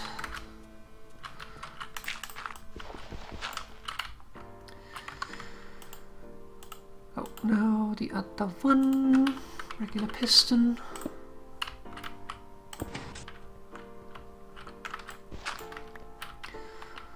So now we have the default being the downward, which is what we need, because we need to be able to go down, and then we need to press a button so that it will switch, let us out, then switch back again. That's the whole idea.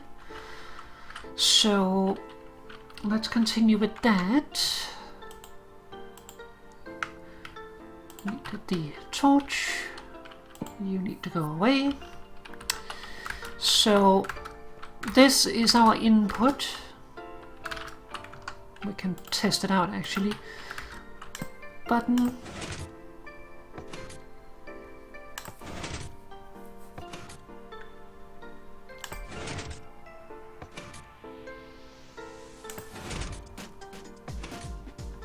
So back and forth like that. That's just a plain switcher, but of course that will not work because, yeah, Papa making elevator. Well, the problem is, like, we can go down here now, then we press the button, we can go out again, and then we can't get in again. Because you cannot fight these streams. Like if I go in here and try to swim up, it's not gonna let me. And it's probably also gonna burn me to death before I actually succeed.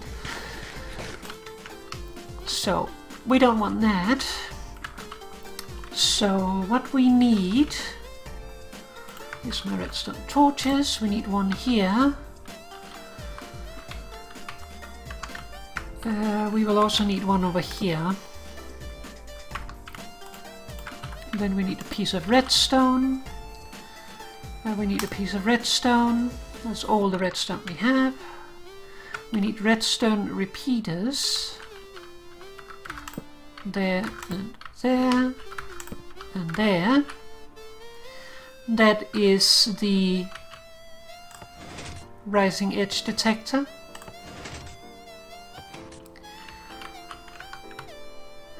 Then we need the sticky piston. No, the other way. What am I doing? This needs to be at 1, otherwise it won't work. So now it does that. Because the torch is underneath. Because this is one tick, that means that this piston will extend and leave the block, and next time you trigger it, it will pull it back. So it's a piston T flip-flop, essentially. So when we trigger it once, it pushes it out, which turns it on. The block becomes powered because of the torch underneath, which powers the redstone here. Then we need our hoppers, which needs to be facing into each other. And for those, we then need to give them something to work on, like, for instance, cobblestone. Because I have a lot of cobblestone right now, and I don't know how much we will need. This is the wrong one. Give me that back. Let's see.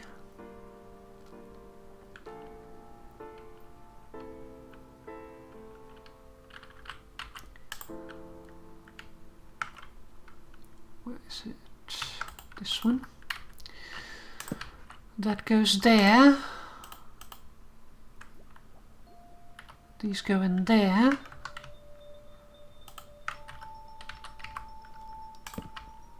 And that go under there. That should do it.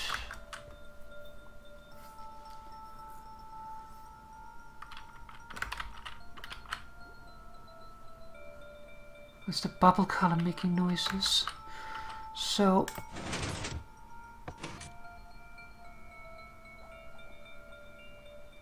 and when this empties, it'll do that. But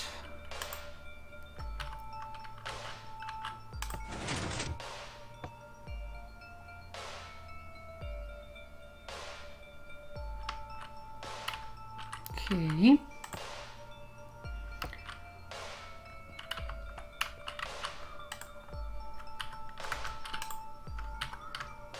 Now this has become stuck.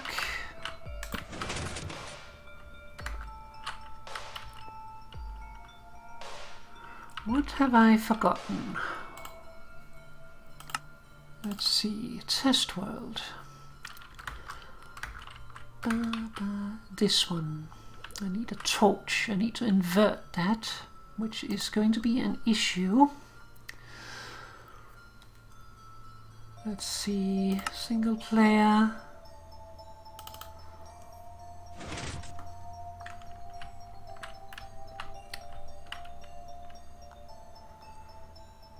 So we need to invert this, obviously. We should be able to do that fairly easily, but we will need a torch.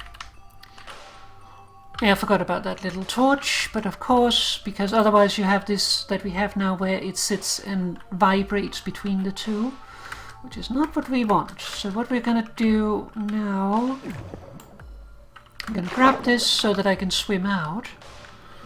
And we're gonna get a torch and one block, and that should solve the problem. The problem is we don't have a 2x2, so we have to make a slight modification for it to work.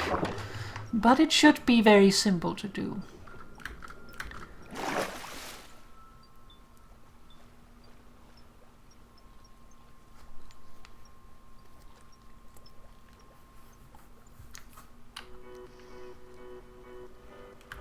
Jump.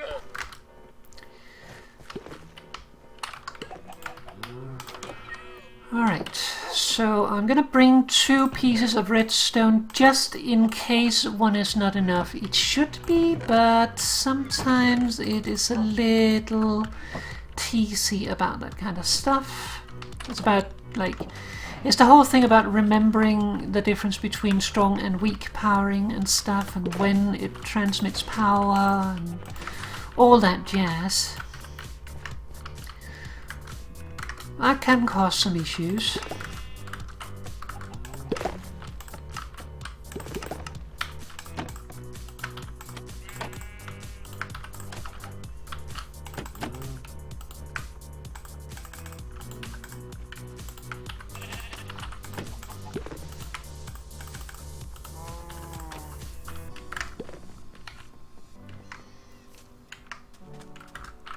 Did I get everything? Yep.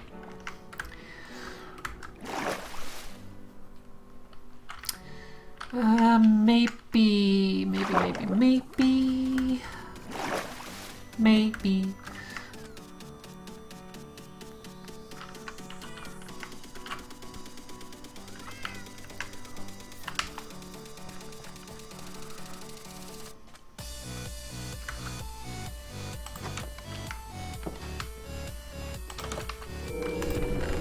I'm going to bring some extra cobblestone.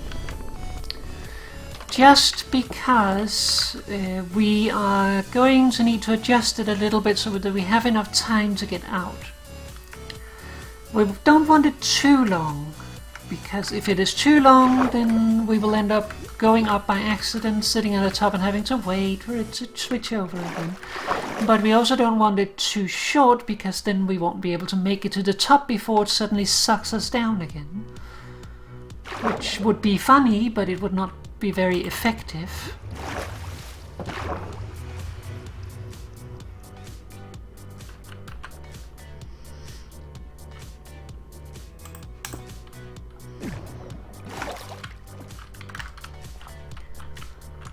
Also, this is totally overkill for doing this, but it is just for fun. Alright, so we are going to need to do this. I'm going to borrow this for a moment.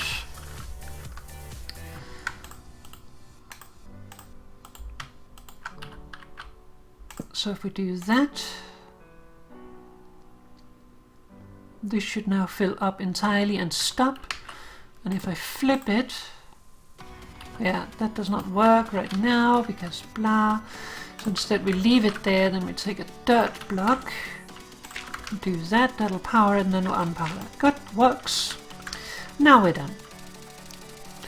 So normally I would just put it on the side down here instead, but since we have some stuff underneath the bedrock, we have to do it a little differently. So now it should work. So if we click it, this will switch. It will trigger the rising edge detector, which will toggle the T flip-flop, which will power this redstone, which will unpower this redstone torch, which will flip the order of which one of these are allowed to work, which will then process all the blocks in the opposite direction. And once that is done, it will then trigger this circuit again, which triggers this block again, which triggers this again, which triggers this again, which then resets everything.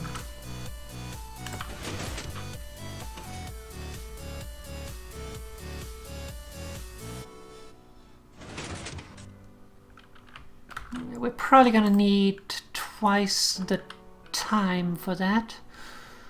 I wonder if I can reach the button from up top.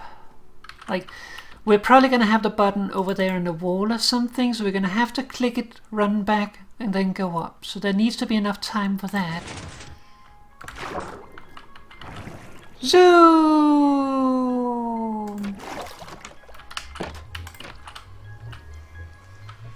Okay, that was okay.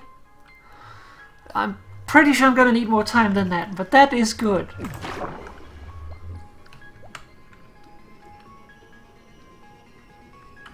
And we get sucked down, and because it's a bubble column, we're not drowning. Of course, we do have to sneak when we're at the bottom. That is the trade-off for it, but I think it is fun. Let's do that again. That was funny.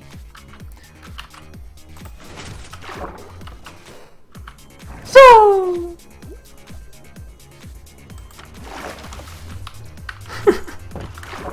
oh, we can go out. We can go back in again.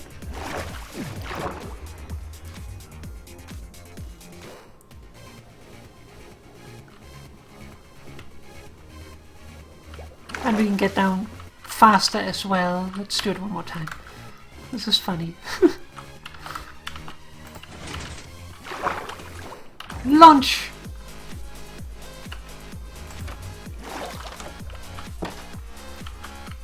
Like if we hold shift, we will go down quicker as well. It will pull us and we will go down quicker, and then we will also have it held when we are going down. Let's test if we can get off at halfway.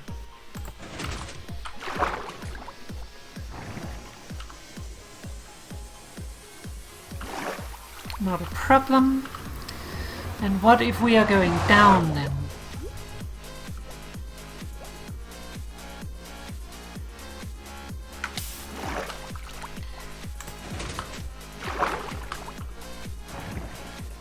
Zoom!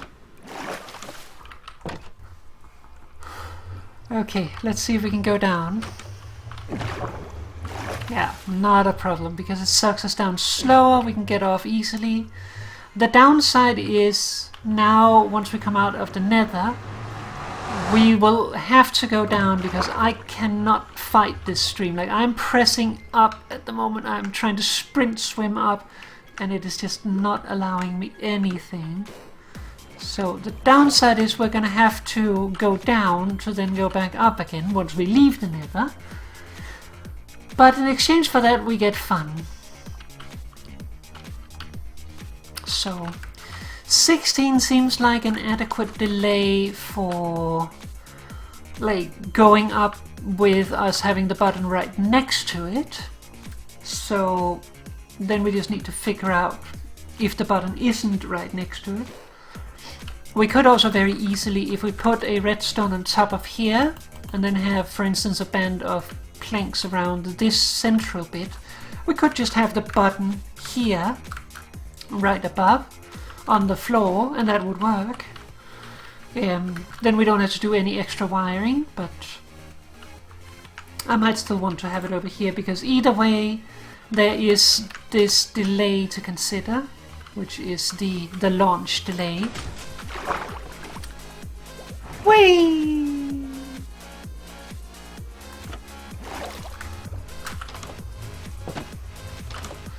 So, yeah, but I think that's fun.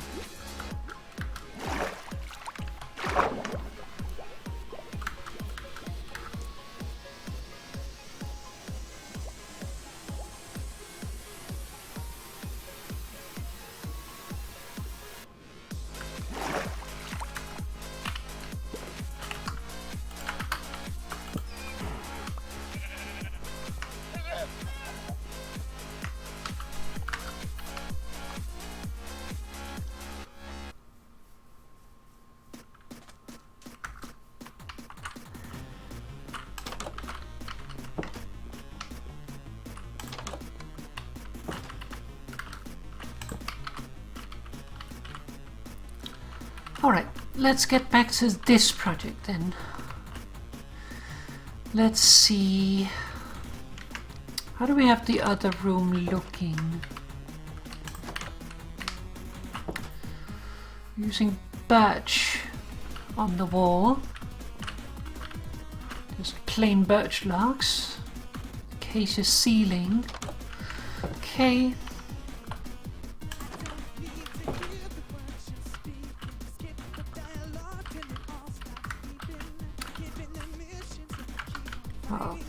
First of all,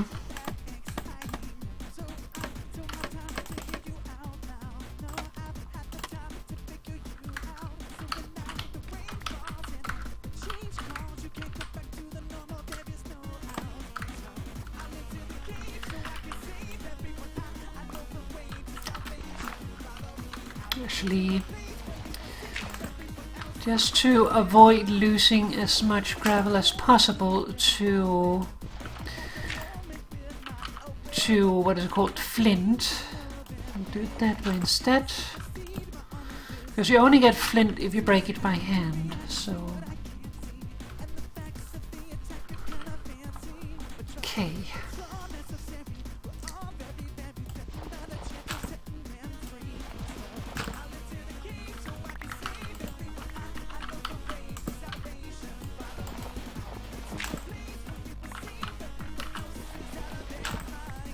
Oh wait, why am I breaking that? Bum, bum, bum. I only need to go 2 in, not 3.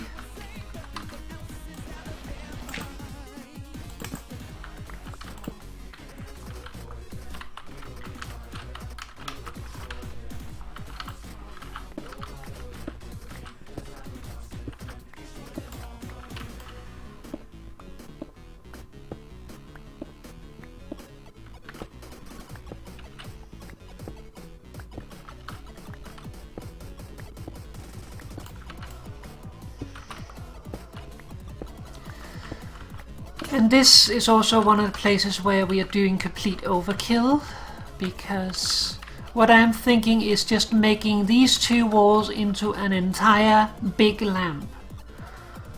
And that's way more than you need. You could just make bands like every 2 blocks and that would be fine, for instance. But I don't really want a lot of stripes going across, so I think the best alternative is just to make it one big lamp.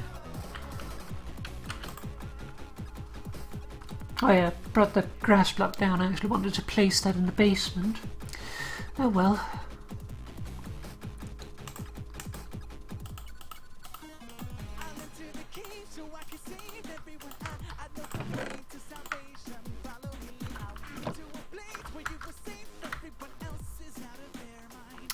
So how do you like the elevator?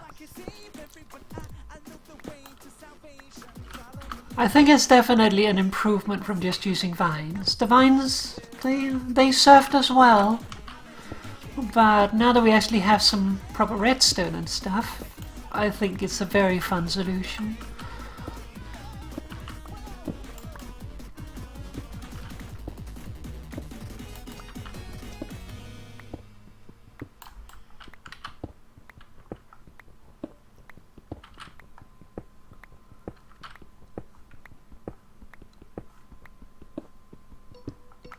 And it is surprisingly cheap to build, which is definitely a bonus.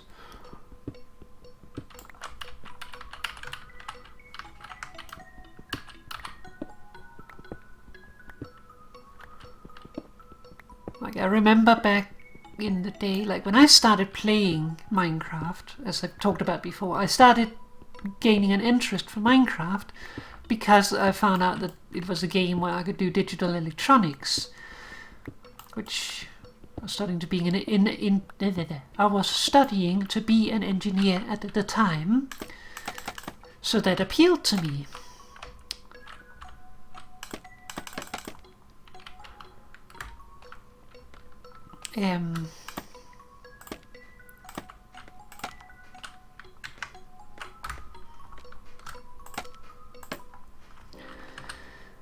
So yeah, that was good. Oh nice, I can reach the ceiling from here.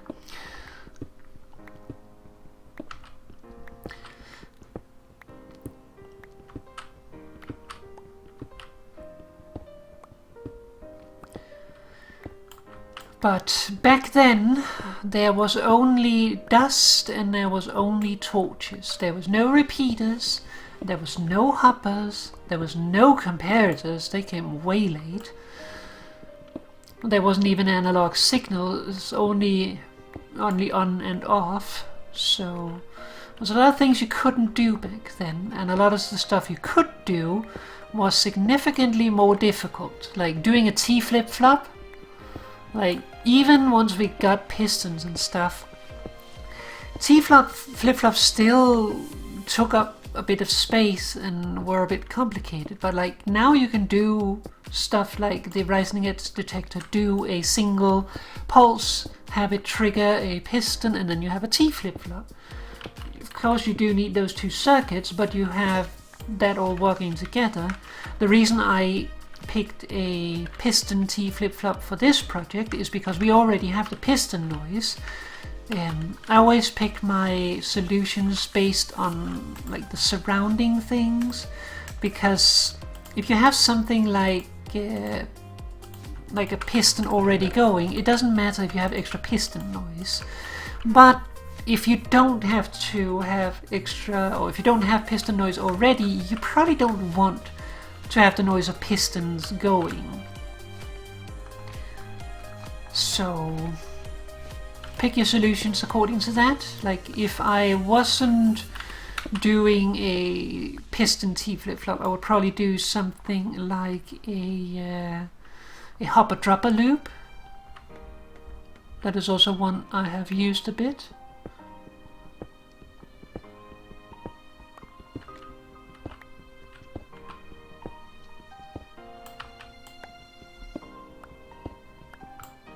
Oh, that is the bottom. And that one works very well, and it has just the dropper noise, which is just a single click, so it's quite subtle.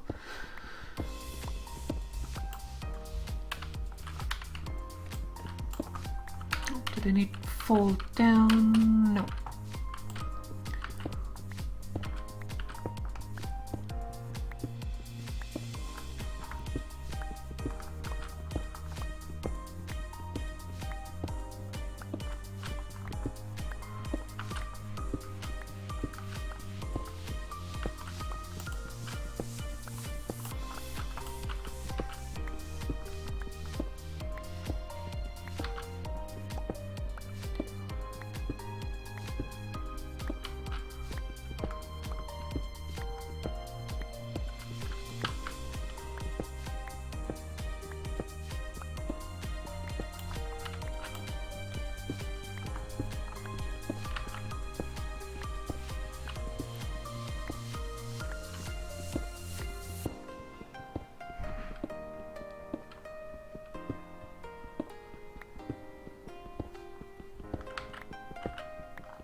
second. There we go.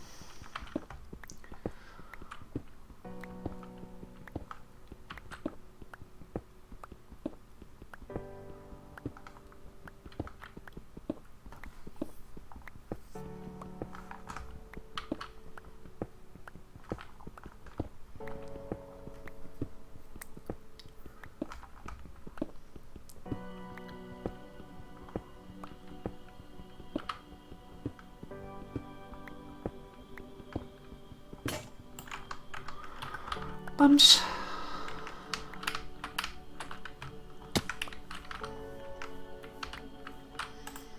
I'm running out of sticks.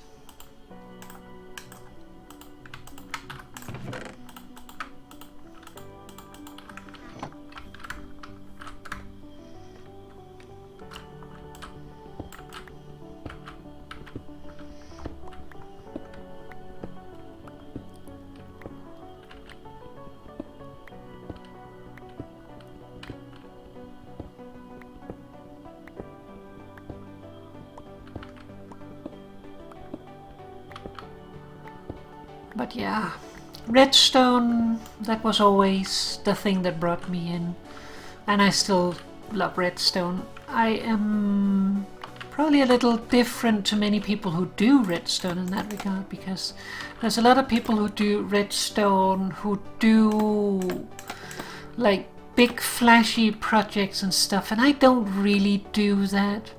I will do flashy stuff, I will do fancy stuff, but only if there isn't a reason / occasion. Like down there, for instance, I wanted to go up and go down, I wanted to have fun. Bingo! We have a T-flip-flop combined block switch thingamajig, auto resetting.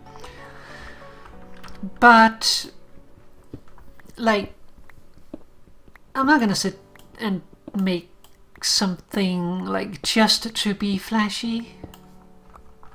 Like, I've seen a lot of videos, for instance, on YouTube and stuff of people that build a display that then shows like basically a pre-coded movie, and it honestly ruins it a little bit being an electronics engineer, which that is my degree. Not that it really matters anymore because I'm not making use of it, but like, you look at that and most people would probably look at it and say, oh, that's so cool, and I look at it and I'm like, yeah, that's just a pre-coded shift register. That's like nothing. You've just done one small thing and done it over and over and over and over and over and over and over. You probably used a world edit for it as well. So what is the point? So it kind of spoils the fun a little bit in that regards, but yeah.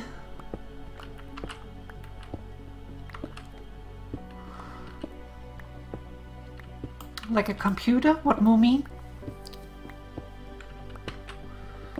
Like the stuff I saw, it was like you had a display which was like a thing, I can't remember if it was 16, I think it was like 12 by 12. And then you used pistons to push out sections and then show like a picture, and basically you then have a bunch of shift registers behind them which had all been pre-coded with values, so every time you like toggle it, it updates and shifts the values one bit ahead, which then of course prints the next picture onto the screen. But it's just like a lot of shift registers side by side. The trickiest thing is to really be able to put them side by side, not actually showing anything with them, because putting them side by side requires that you actually like make space for it. So that would be more tricky and more challenging than actually showing anything with the thing. But yeah, same thing with people who make computers in Minecraft, or I saw someone who made a 3D printer in Minecraft, which is kinda like I think it used lapis lazuli and glass to print out stuff, which is nice and all, but you still have to go in and break the glass afterwards. So what's the point? You could also do it with wood, and then you could light it on fire to burn off the things that you don't want afterwards, which would be a little smarter than glass, though not as initially impressive. But yeah, I like to do projects when I have a reason to do them. But when I do it, I like to do it proper.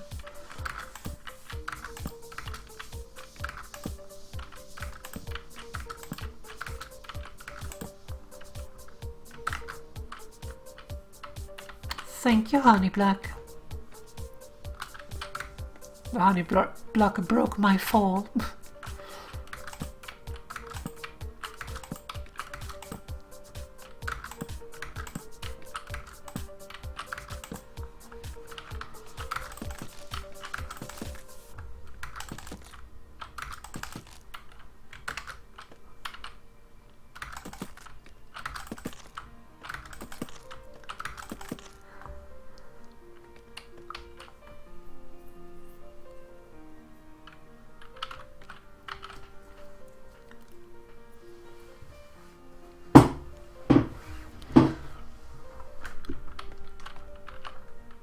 Ow.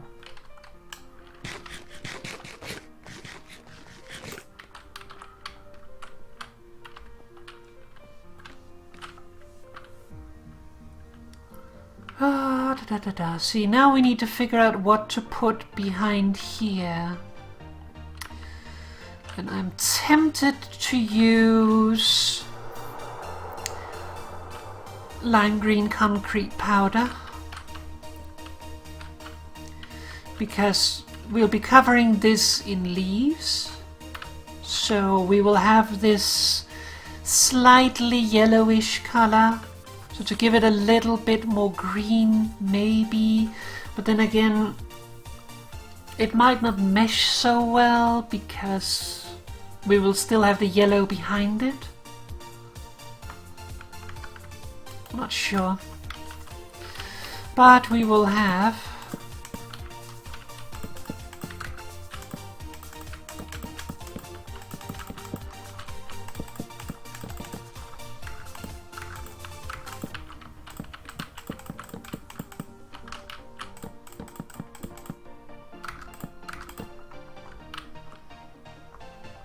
all of a sudden the room becomes very bright.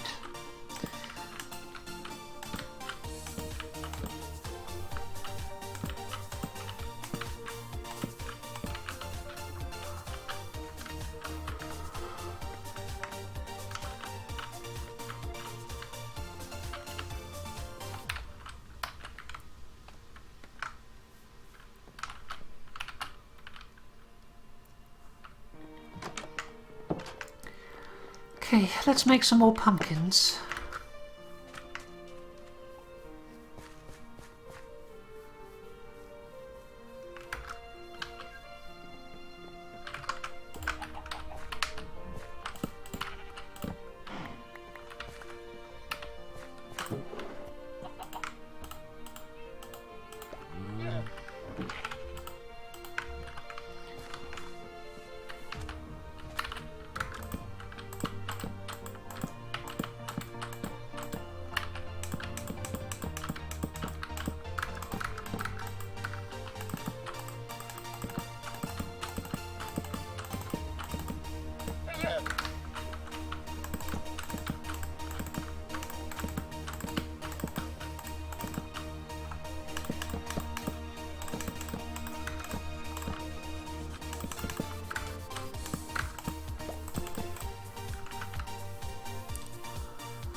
Oh, this is gonna kill my shears.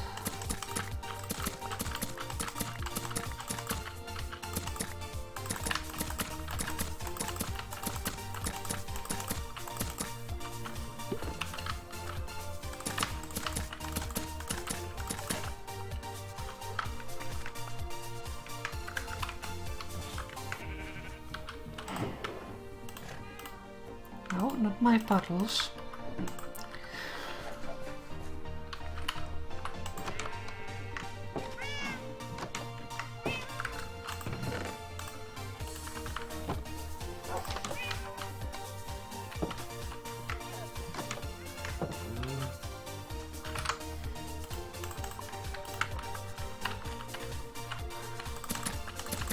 And I'm not saying that there's anything wrong with making flashy projects. It's nice, it's just... it's not what I like to do.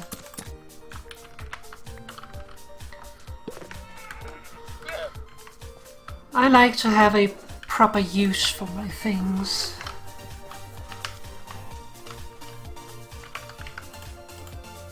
Oh, missed a stack.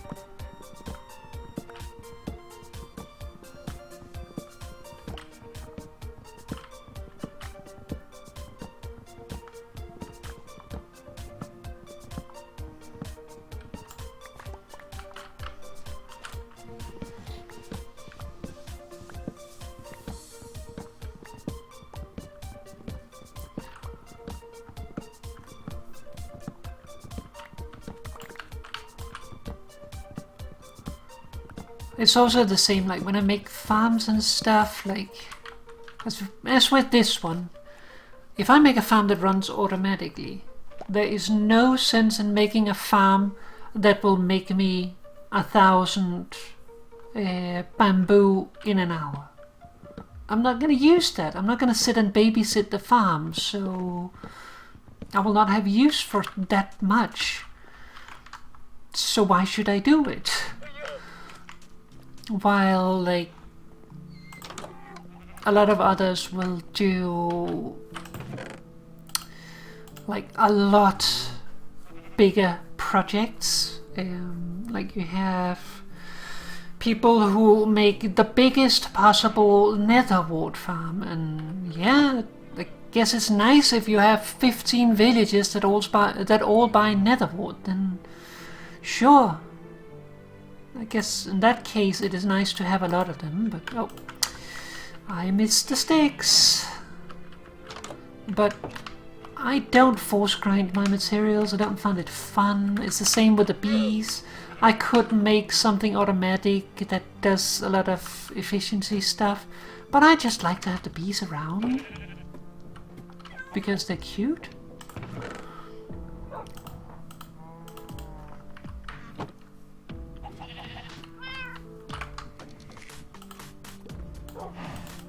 Like the honey, that's a really nice bonus.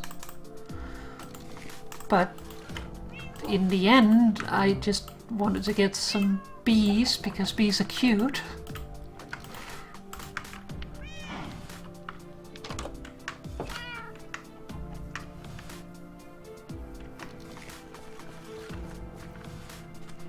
I like cute things.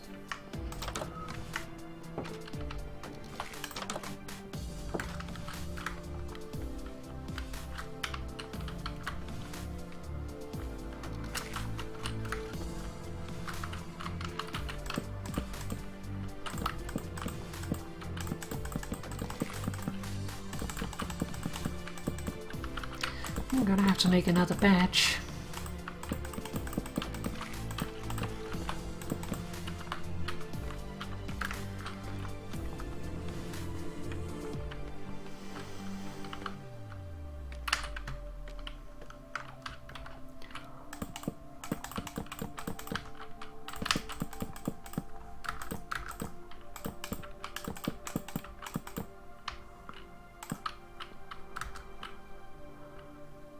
Okay, let's see. So we have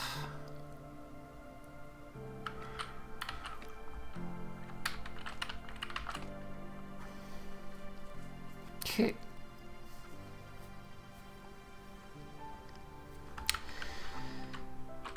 We need one stack except for one.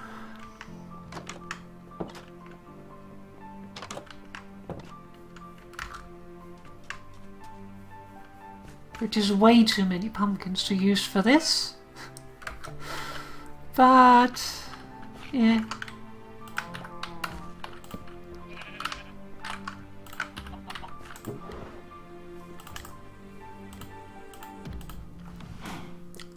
It's Not like I don't have too many pumpkins already. Like I needed something to use my pumpkins for, and this'll do.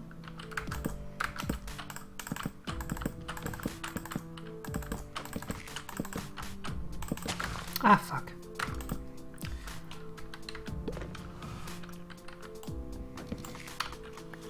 Okay, see here. Yeah, I think we can do it like this. If we do this,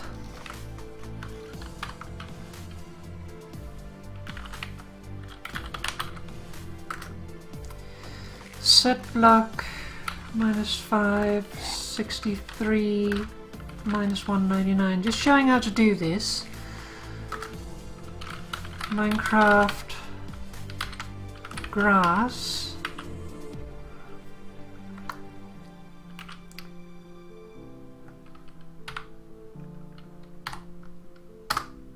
To do that. Since I was looking at the torch is in the space, so it takes that space there. So if I do that now, boop, grass is back.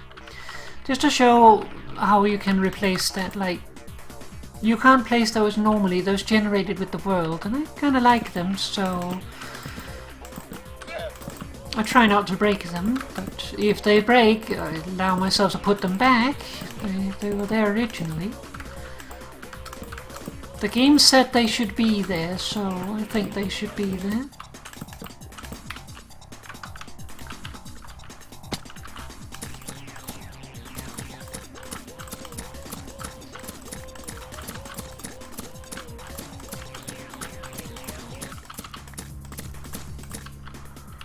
But if you're just looking, like if I was just looking at the block there, it would look at the block below, and then I would need to change the coordinates. Which you could also do, but you just need to make sure you change it the right way.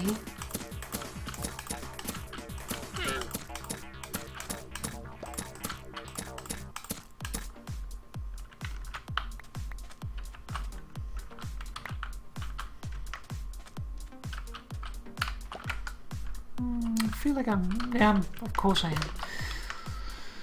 I was about to say, I feel like I'm missing 4, but, well, I only did a stack except 1, so that would make sense. And I'm gonna need an extra axe.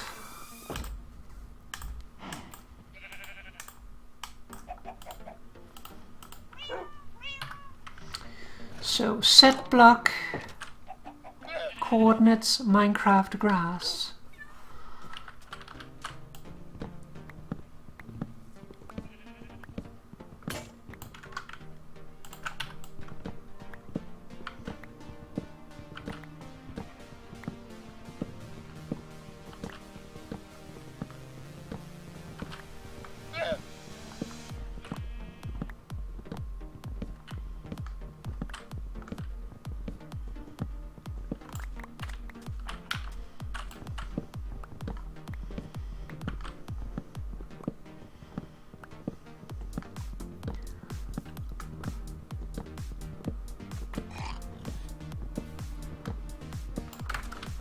Llamas are so charming.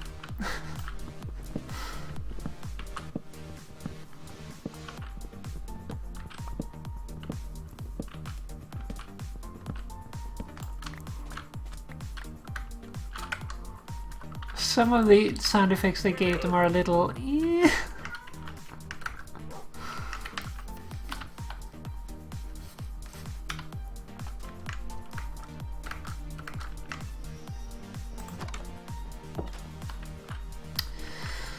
Actually,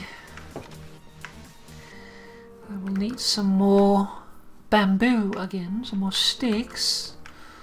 Otherwise I will only have 2 sticks left, and that's not quite enough.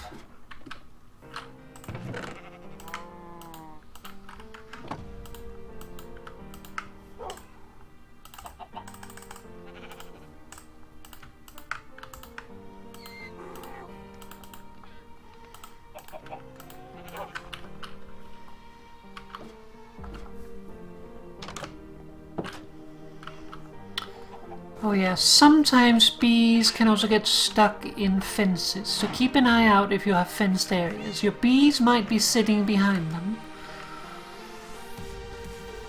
I have one that made itself go into their pen for some reason and just sat behind it staring through the fence. Obviously not going anywhere.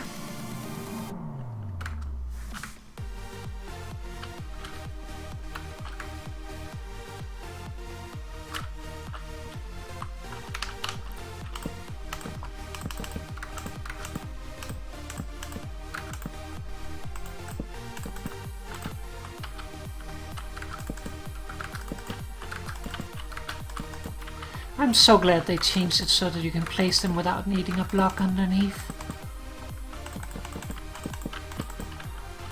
There's really no reason why it had that.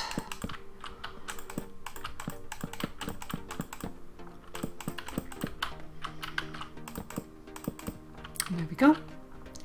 Light.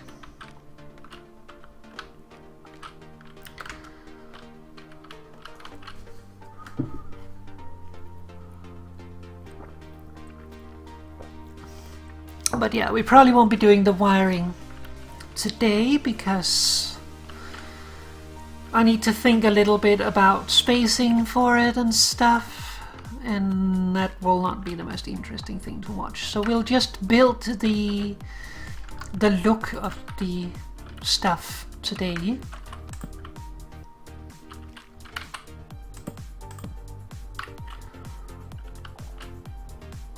The good thing about the melon for this is that it is almost the same colors as the lime green glazed terracotta.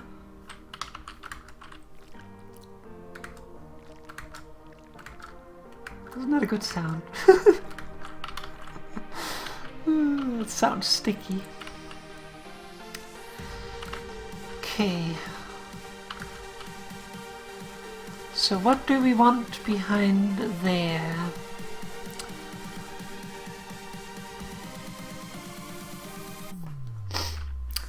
Let's answer the question in the creative world. Mostly because I don't feel like jumping in and out right now. This would be the look, by the way.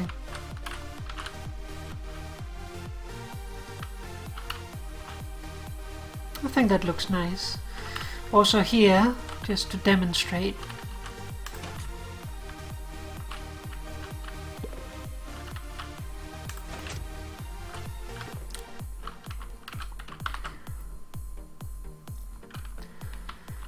Okay, so pumpkin.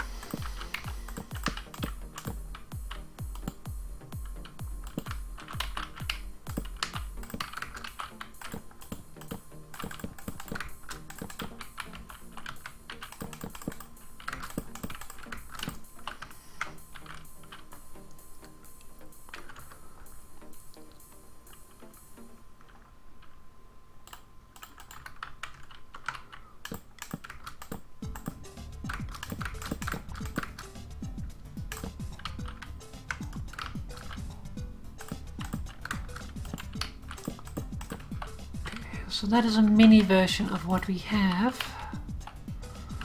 Just need these.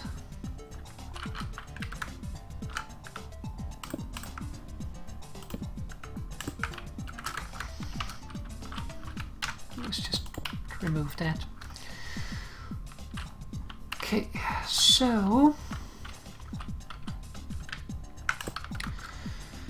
just a placeholder there. So if we say jungle,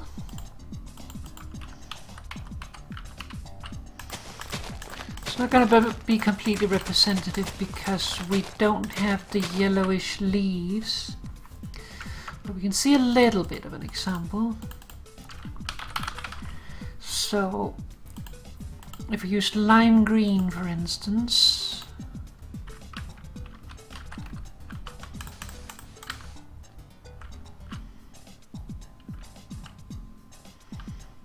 yeah, I'm not sure if you see it enough.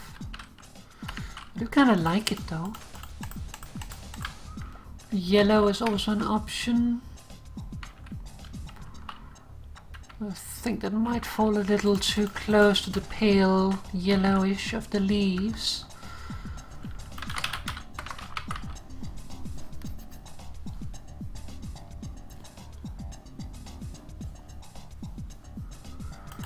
Could also do something like green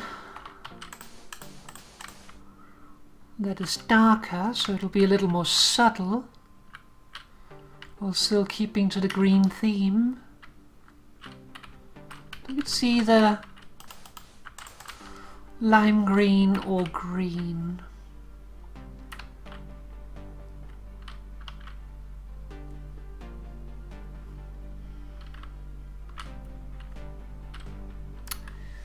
Okay, lime green or green I think is the decision.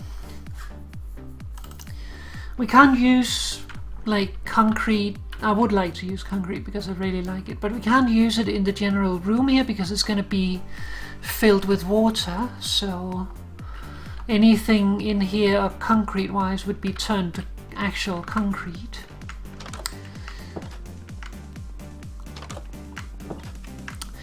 Now the problem here is that it's going to eat most of my leaves. I don't really want to use all my leaves for that, but you gotta do what you gotta do. Let's drop off a couple of things.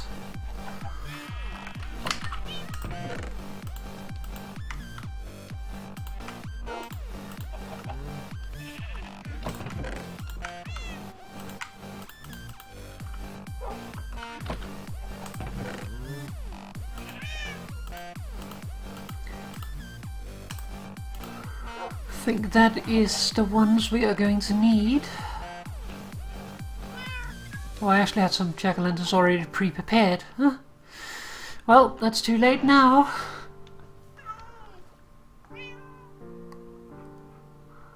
Oh, I can see how many I had. I had so many that I pre-made some. I'll be using those in the basement, though, so there's no loss. I'll be making some floor lighting similar to this stuff. What else did we need? We needed the thingy.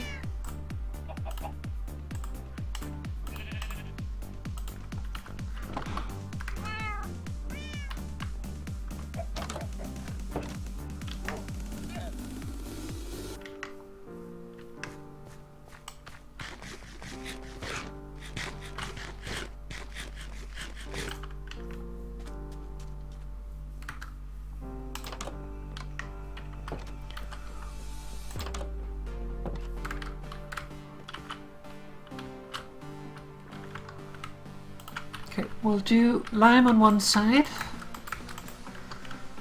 and green on the other, so we can see it side by side in comparison.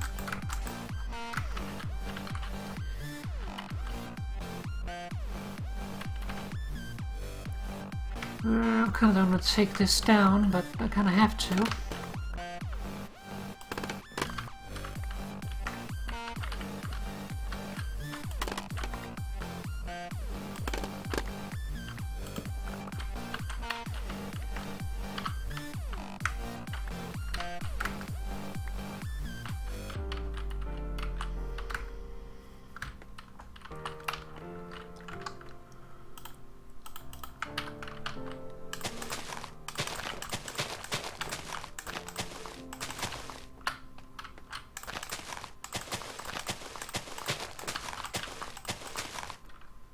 Oops.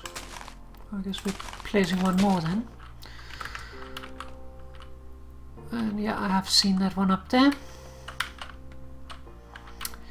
And again, we are now not ending the stream yet.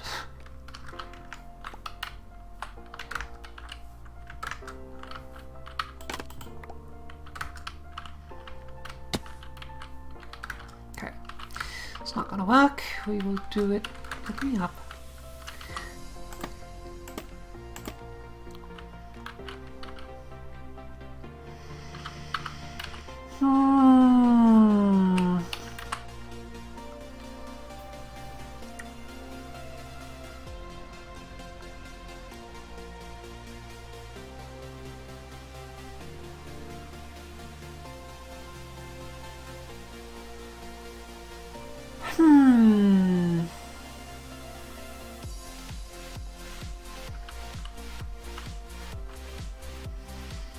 kind of feel like the more subtle one is better.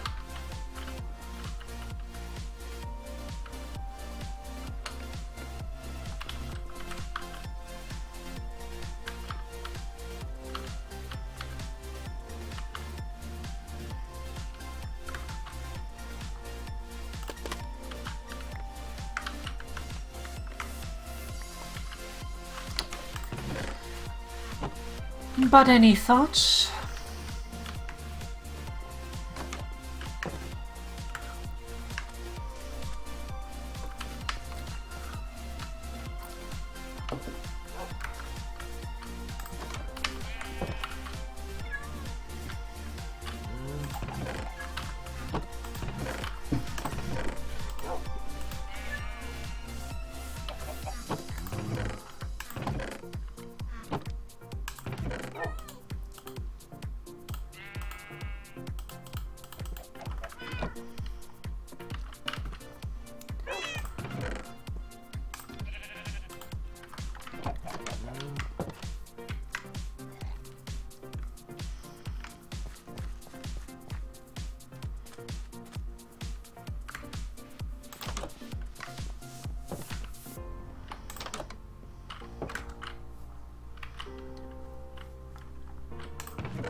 We're gonna need more leaves as well.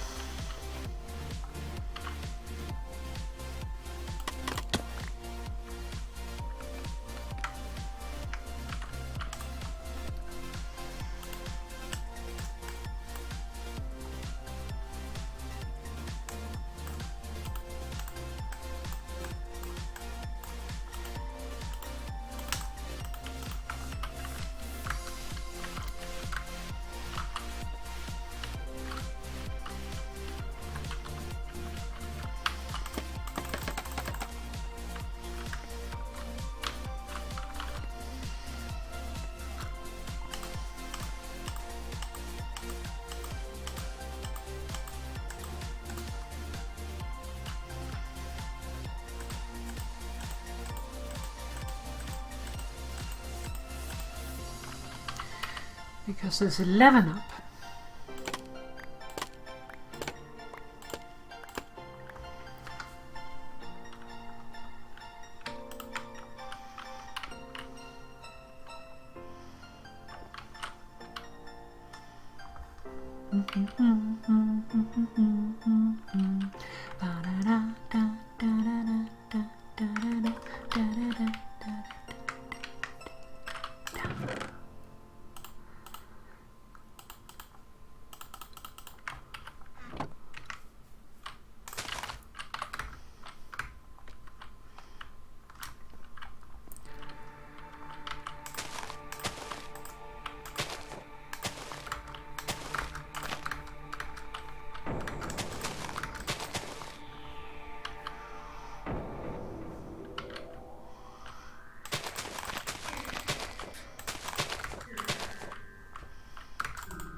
Why did that not work? I could reach it before.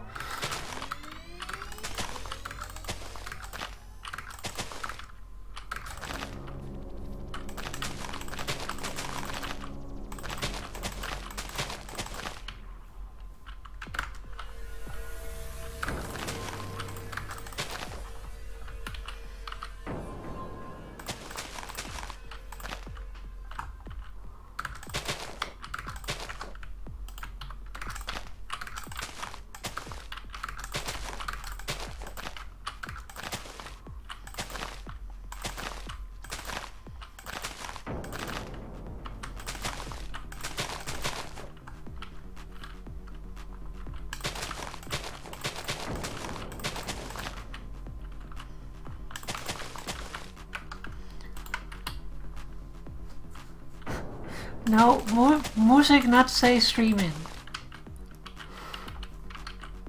I know it's trying, but stream not end yet. Stream in not too long from now, but not quite yet.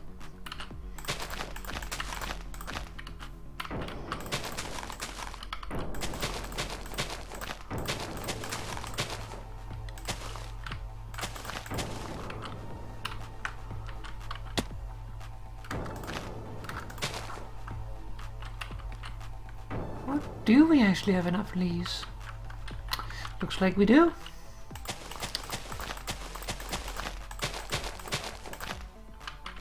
Nice. Alright. So that is the sides taken care of and should take care of the lighting.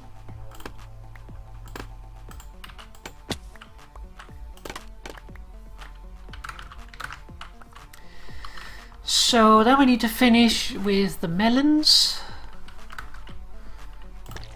Yeah, we did put all that behind. Good, good. Suddenly got concerned that we didn't put the pumpkins behind there.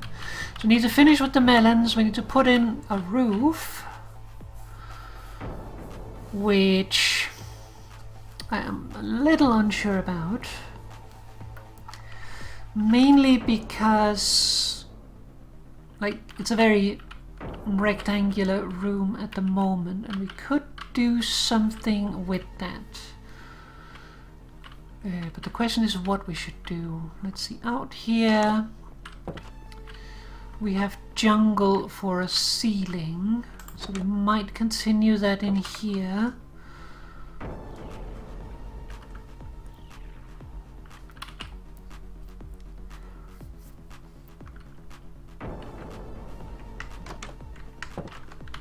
Keep sort of the same theme going throughout the farms.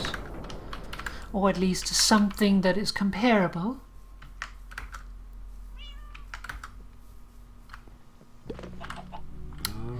That one has a tendency to lag a little bit behind.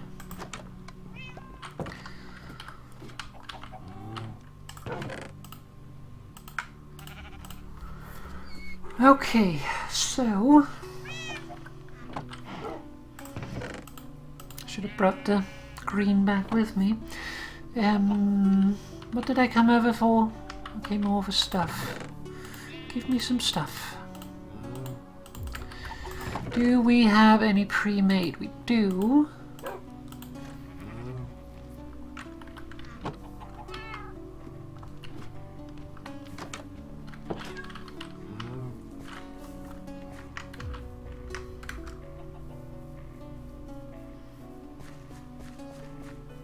But yeah, it won't be terribly long before we end off.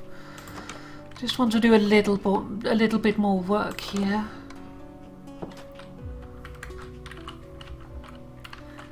Okay, so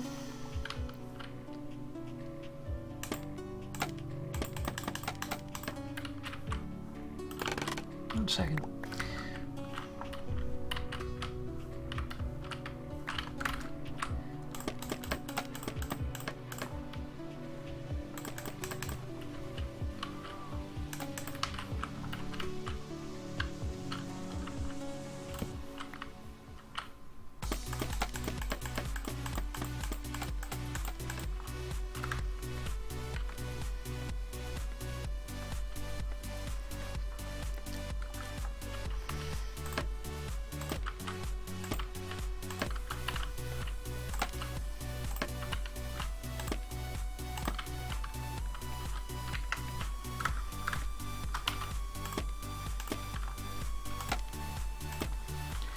There we go. Oh, yeah. Trying to shift on it, that does not work, strangely enough.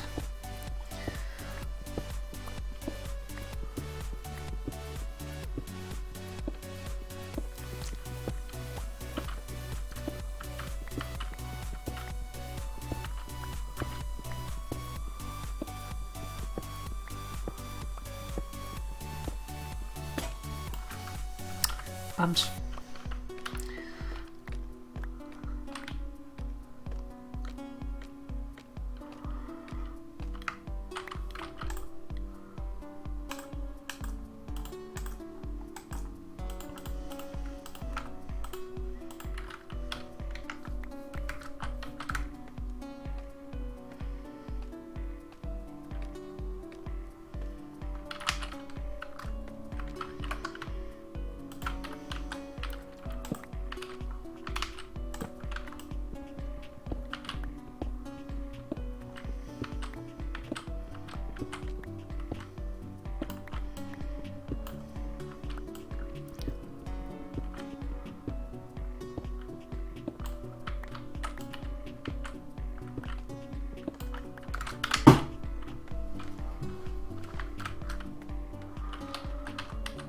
I don't have a squeaky chair, I have a cracky chair.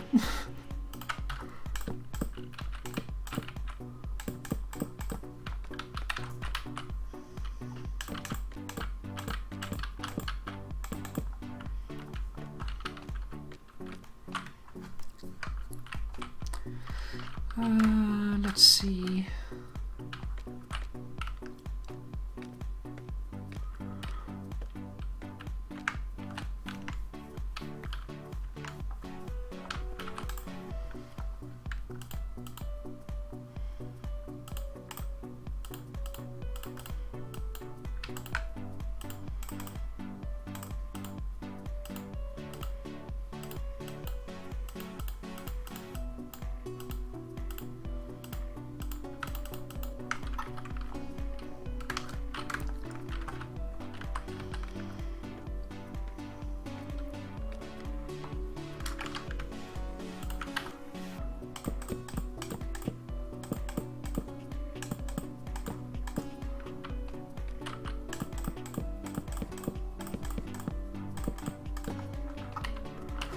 There we go.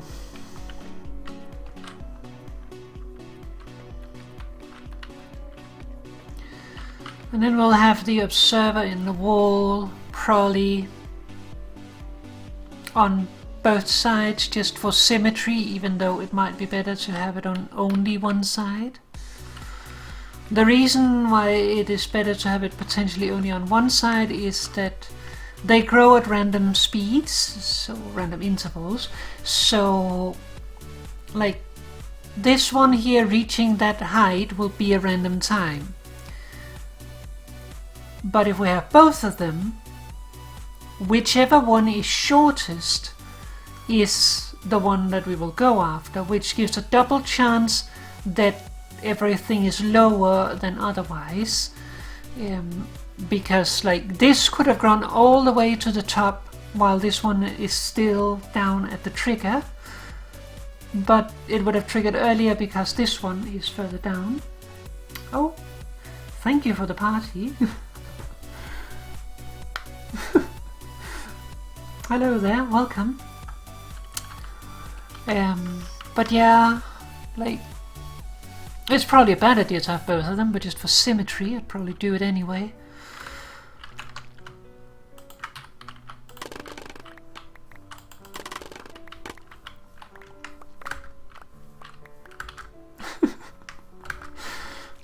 Well, welcome. We probably won't be going too much longer, so hope it isn't a waste. Let's see. I'm not entirely sure what to do for the end wall. I'm thinking just using some birch. But what then for the top? I think just a lining of dark oak and then just down with birch. And we'll do dark oak there as well.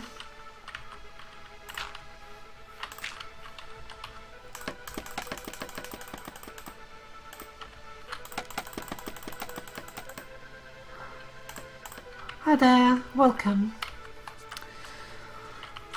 Okay, I need my dark oak.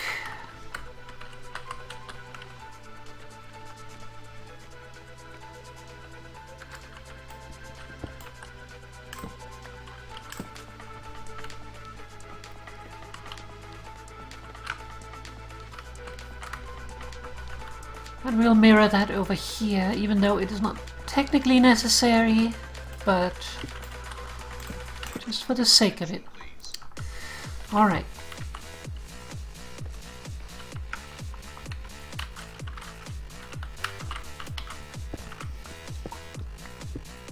I really wish that we didn't have to use full blocks for everything.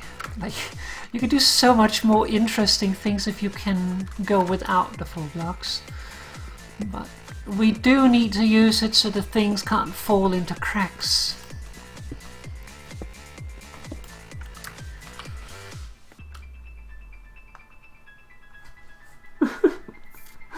Well, thank you. Minecraft is a very nice game. It is probably one of the games I've been playing for the longest time.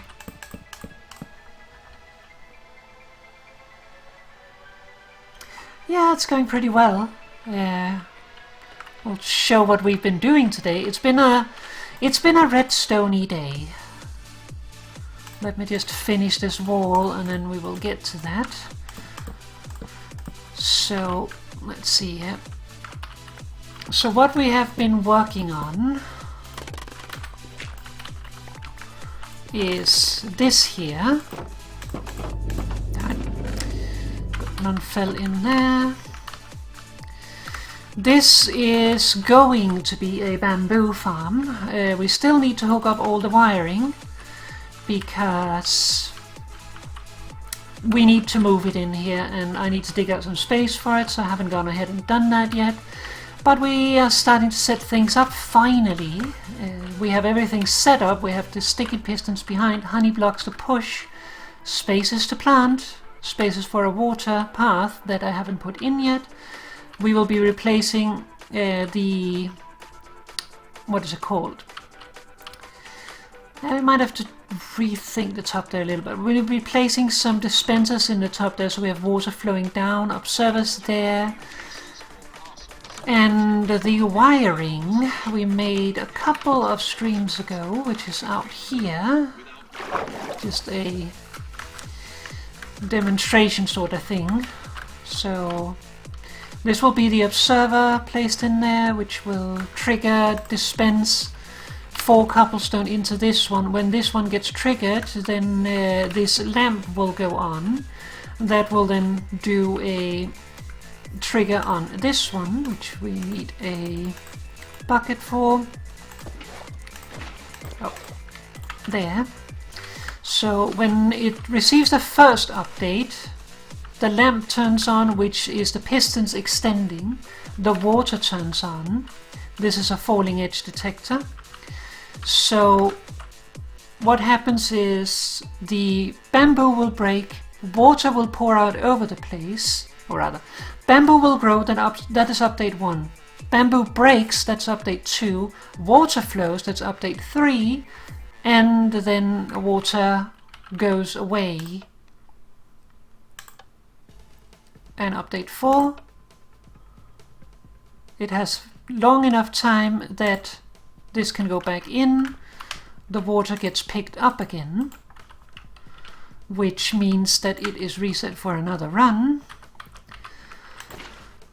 So yeah, these needs to stay extended as long as the water is pouring. So yeah, that is the wiring that we'll be using. You probably do detect an accent. I am from Denmark, so I have a little bit of a Danish accent, though compared to many Danes it is very mild. I have more of a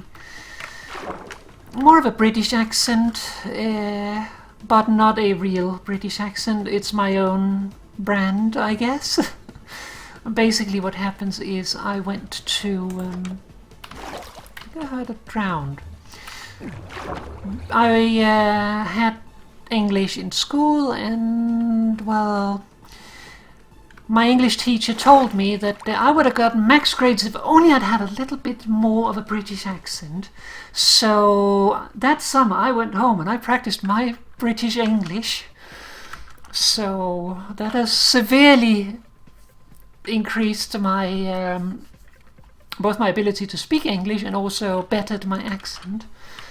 But this is the other thing we've been doing today, which is I originally had just vines down, but now I have some redstone, so now I can do some fancy stuff. So I did this thing, which is a block switcher, because now we can do water columns, but the problem is going in and out. Like, if I went down here with the downwards column, then I can't get out. So I have to switch it to an upwards column, but then I can't get down again. So the problem then becomes we need to be able to switch it from down here, and then it switches itself back.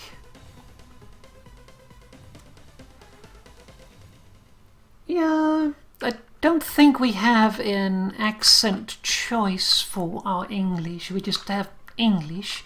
But yeah, we do have different languages instead though. But yeah, I made this quick breakdown block switcher we have the trigger point in the center. Then we have here a rising edge detector, which is the same as a falling edge, except it has a torch as the base, which inverts the signal so it triggers on the opposite. That will do a 1 tick pulse, because this is on the first, which will make this extend and not retract, which will power the block, which will power this one, which will unpower this one, which will flip the order in which these two hoppers push items, which will make the items in this hopper go into this hopper. When it completely empties, that will then send a signal to or stop sending a signal to this one, which will trigger the torch, which will untrigger the torches, which will run everything one more time. Oh, hello there. Right across the pond. It's not that complicated. It is a lot of parts, but like you can take a look at it. When I click this button or send power to this block, these two torches will go off. That will switch the block, start this. This will extend, cause this to cycle, which then sends a pulse back into this block, which again pulses this one again, and that switches again and then retracts this one. Second time this is triggered, it will retract, and that will cause the logic here to invert, and then it will reset itself. So click it once, upwards, and a moment later. So the whole purpose for that is just fun, really. Like, you could do it with vines, you could do it just with plain water, it would be fine, but this is just fun. Whee!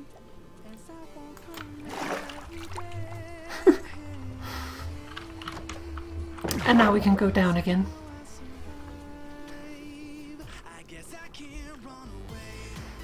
But yeah, you need to switch them, because otherwise you can't fight the bubble pillars. They are too strong. So if it's going up or down, you are going up and down with it. So yeah. But actually, while we're down here, I wanted to officially plant the grass. So we'll get a little bit of grass growing here.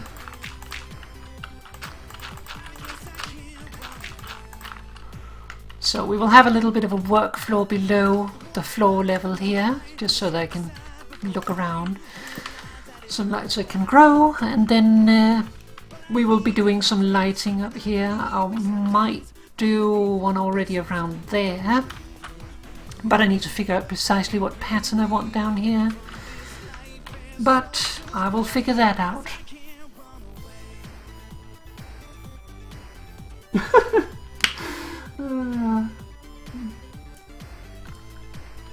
Yeah, you should probably get some sleep. But yeah, I get the attention span. My attention span is not always equally good either. I tend to get a little distracted. Yeah, you do that. Have a good time.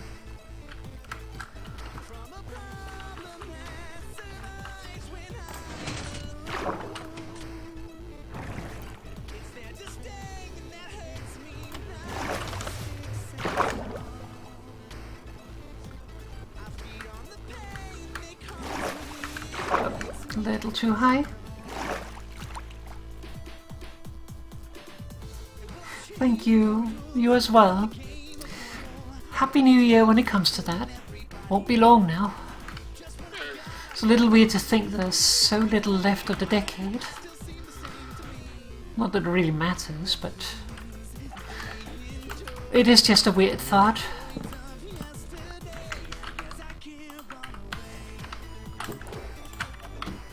But yeah, we won't be able to completely finish the projects today, and we will also be ending fairly soon here, if not now even. Just want to place these in here. So what will happen until next time? Well, before we play vanilla Minecraft next time, I will continue a little bit on this place here. I will get the dispensers in place, which probably means that I have to rethink the ceiling a little bit. The center can stay, but the outsides there. Since the dispenser is a full block that will take the place of the half block, it will have to be on that level, because otherwise it won't spread correctly to the center, because the middle one will block it. So yeah, probably have to take out the sides, which means that the acacia will also go, because it has no sense in being there. And then put in the dispensers and something to take up the space in between, because we will try to go by the 4 on either side to begin with. So I'll do that. Then I will make space for the wiring, so that we have that ready. And also try to get all the melons done. We are using melons because melons is one of the blocks that don't get pushed by honey or slime blocks. Similarly, pumpkins, pumpkin lanterns, and that also does not get pushed. So we have pumpkin lighting behind, melons on top and bottom. These will be replaced eventually. I would like to not use melons there, but for now I'm going to do it. What I want it to be is glazed terracotta, but I need to find a mesa biome first. And then here we have smokers, and we're just using that for the texture, because continuing here with pumpkins would be weird, melons similarly weird. So it was either smokers, dispensers slash droppers, or furnaces that we could use.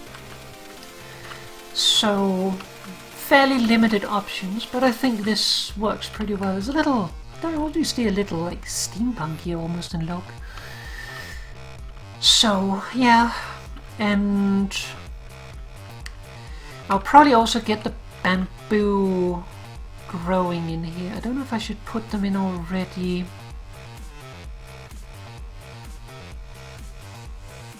So the problem is I can't allow the bamboo to grow up yet, because if they get to the top they will trigger things, and they will also get in the way of things. So the best thing might be to simply put something over top to stop them from growing, but I might also just should not put them in yet, honestly.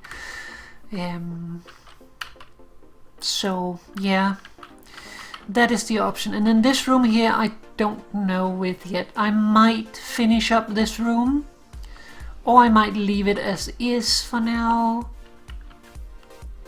Basically how it looks will probably depend on whether or not we are going to have to close this gap. But either way I'm going to have to set up the wiring for this. So I will make space for that, which will be a lot of me digging around. So that will be before next time, which I don't know when that will be. Next time we play Minecraft it will probably be Puppercraft, because well, I would also like to continue there. Melon. Yeah, I would also like to continue there. And I do have a lot of things that needs to be done there, so I need to get to it.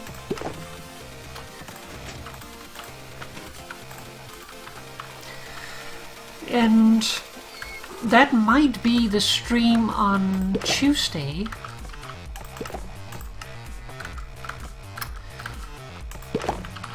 So yeah, I'm not 100 that I will do a stream on Tuesday. I have my suspicion that it's gonna happen, but I am not 100% because I might not be in the mood for it. But if I am in the mood for it, which is quite possible, then I will do a stream on Tuesday. Then the question is, then do I make a stream up to New Year's, or do I stop before New Year's and then go out and watch the fireworks? I'm not going to go out and watch the fireworks either way, but I might go to Pillow. So yeah, I need to figure all that stuff out, but it is quite likely that something will happen because I will be alone for that time. So I would think that, yeah, it is nice, but like I live in Copenhagen, so like lot of tall buildings, there's not really a lot to see, and I'm not gonna go into town because, yeah, I could make it dependable on the weather, but I don't know. Like, I just don't really watch a lot of fireworks anymore. I haven't done it for a few years now. I don't fire off anything myself, and I don't go out and watch it. Like, the streets are a little too small. Not really small streets, but there's not really enough space that you can see enough of the sky. I thought it was a baby bee for a second. So yeah, you can't really see a whole lot of the sky, and because of that, a little bit of the fun goes out of it. Like, if I lived out with my parents, who live like out in a villa area, yeah, but usually the clouds are not that far down that they block everything, but yeah. Oh no, don't eat my potatoes. Bad composter. And yes, it was entirely my fault. But yeah, I guess I'm just waiting for a time when, like, I can celebrate New Year's with like someone I really care about again, because then it's a lot more fun to go out and watch fireworks, and also to like actually participate in firing off stuff, which I don't really have much interest in at the moment. I might do it again one day, but for now I'm fine just watching, but I would like to share that with someone. But it's not gonna happen right here now, so yeah. But I think with that we should probably call it for a stream here. So I think we've done a lot today. We have talked about the bees, we have done the bamboo farm, we have done the block switcher entrance/exit for the mine. So I think it's a good time. And what time did I actually get to? Let's see. 10:30. It's not super late, but we've already been going for over 3 hours. So I'm gonna call it. Let's hop out. Let's hop to the end screen. Yeah, you as well. Enjoy the rest of the year, and also hopefully get into the new year well. I don't know, like, a lot of countries have like little, what is it called, traditions. One of our traditions at New Year's is that they always send a show called, what is it called, no, the original German title, like der 90. Geburtstag? Dinner for One in English, yes, but what is the original title? That is the question.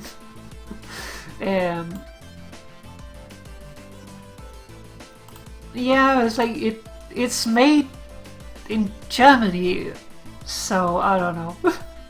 But yeah, that's the one, and they send that every year, so it's a bit of a tradition to watch it, and I might do that this year. I would like to have someone to watch it with though, which I don't have this year, so I don't know, maybe I'll watch that on stream or something. The only problem is copyright. I might not be able to watch it on stream. But I'm gonna get going. So yeah, no stream tomorrow, but likely on Tuesday. There won't promise. So keep an eye on my Mastodon and my Twitter for that. And for now, I am going to get going. So thank you very much for watching. I hope that you enjoyed yourselves, and I'll see you again next time. Bye bye everyone. Happy New Year if I don't see you before then. And have a lovely evening.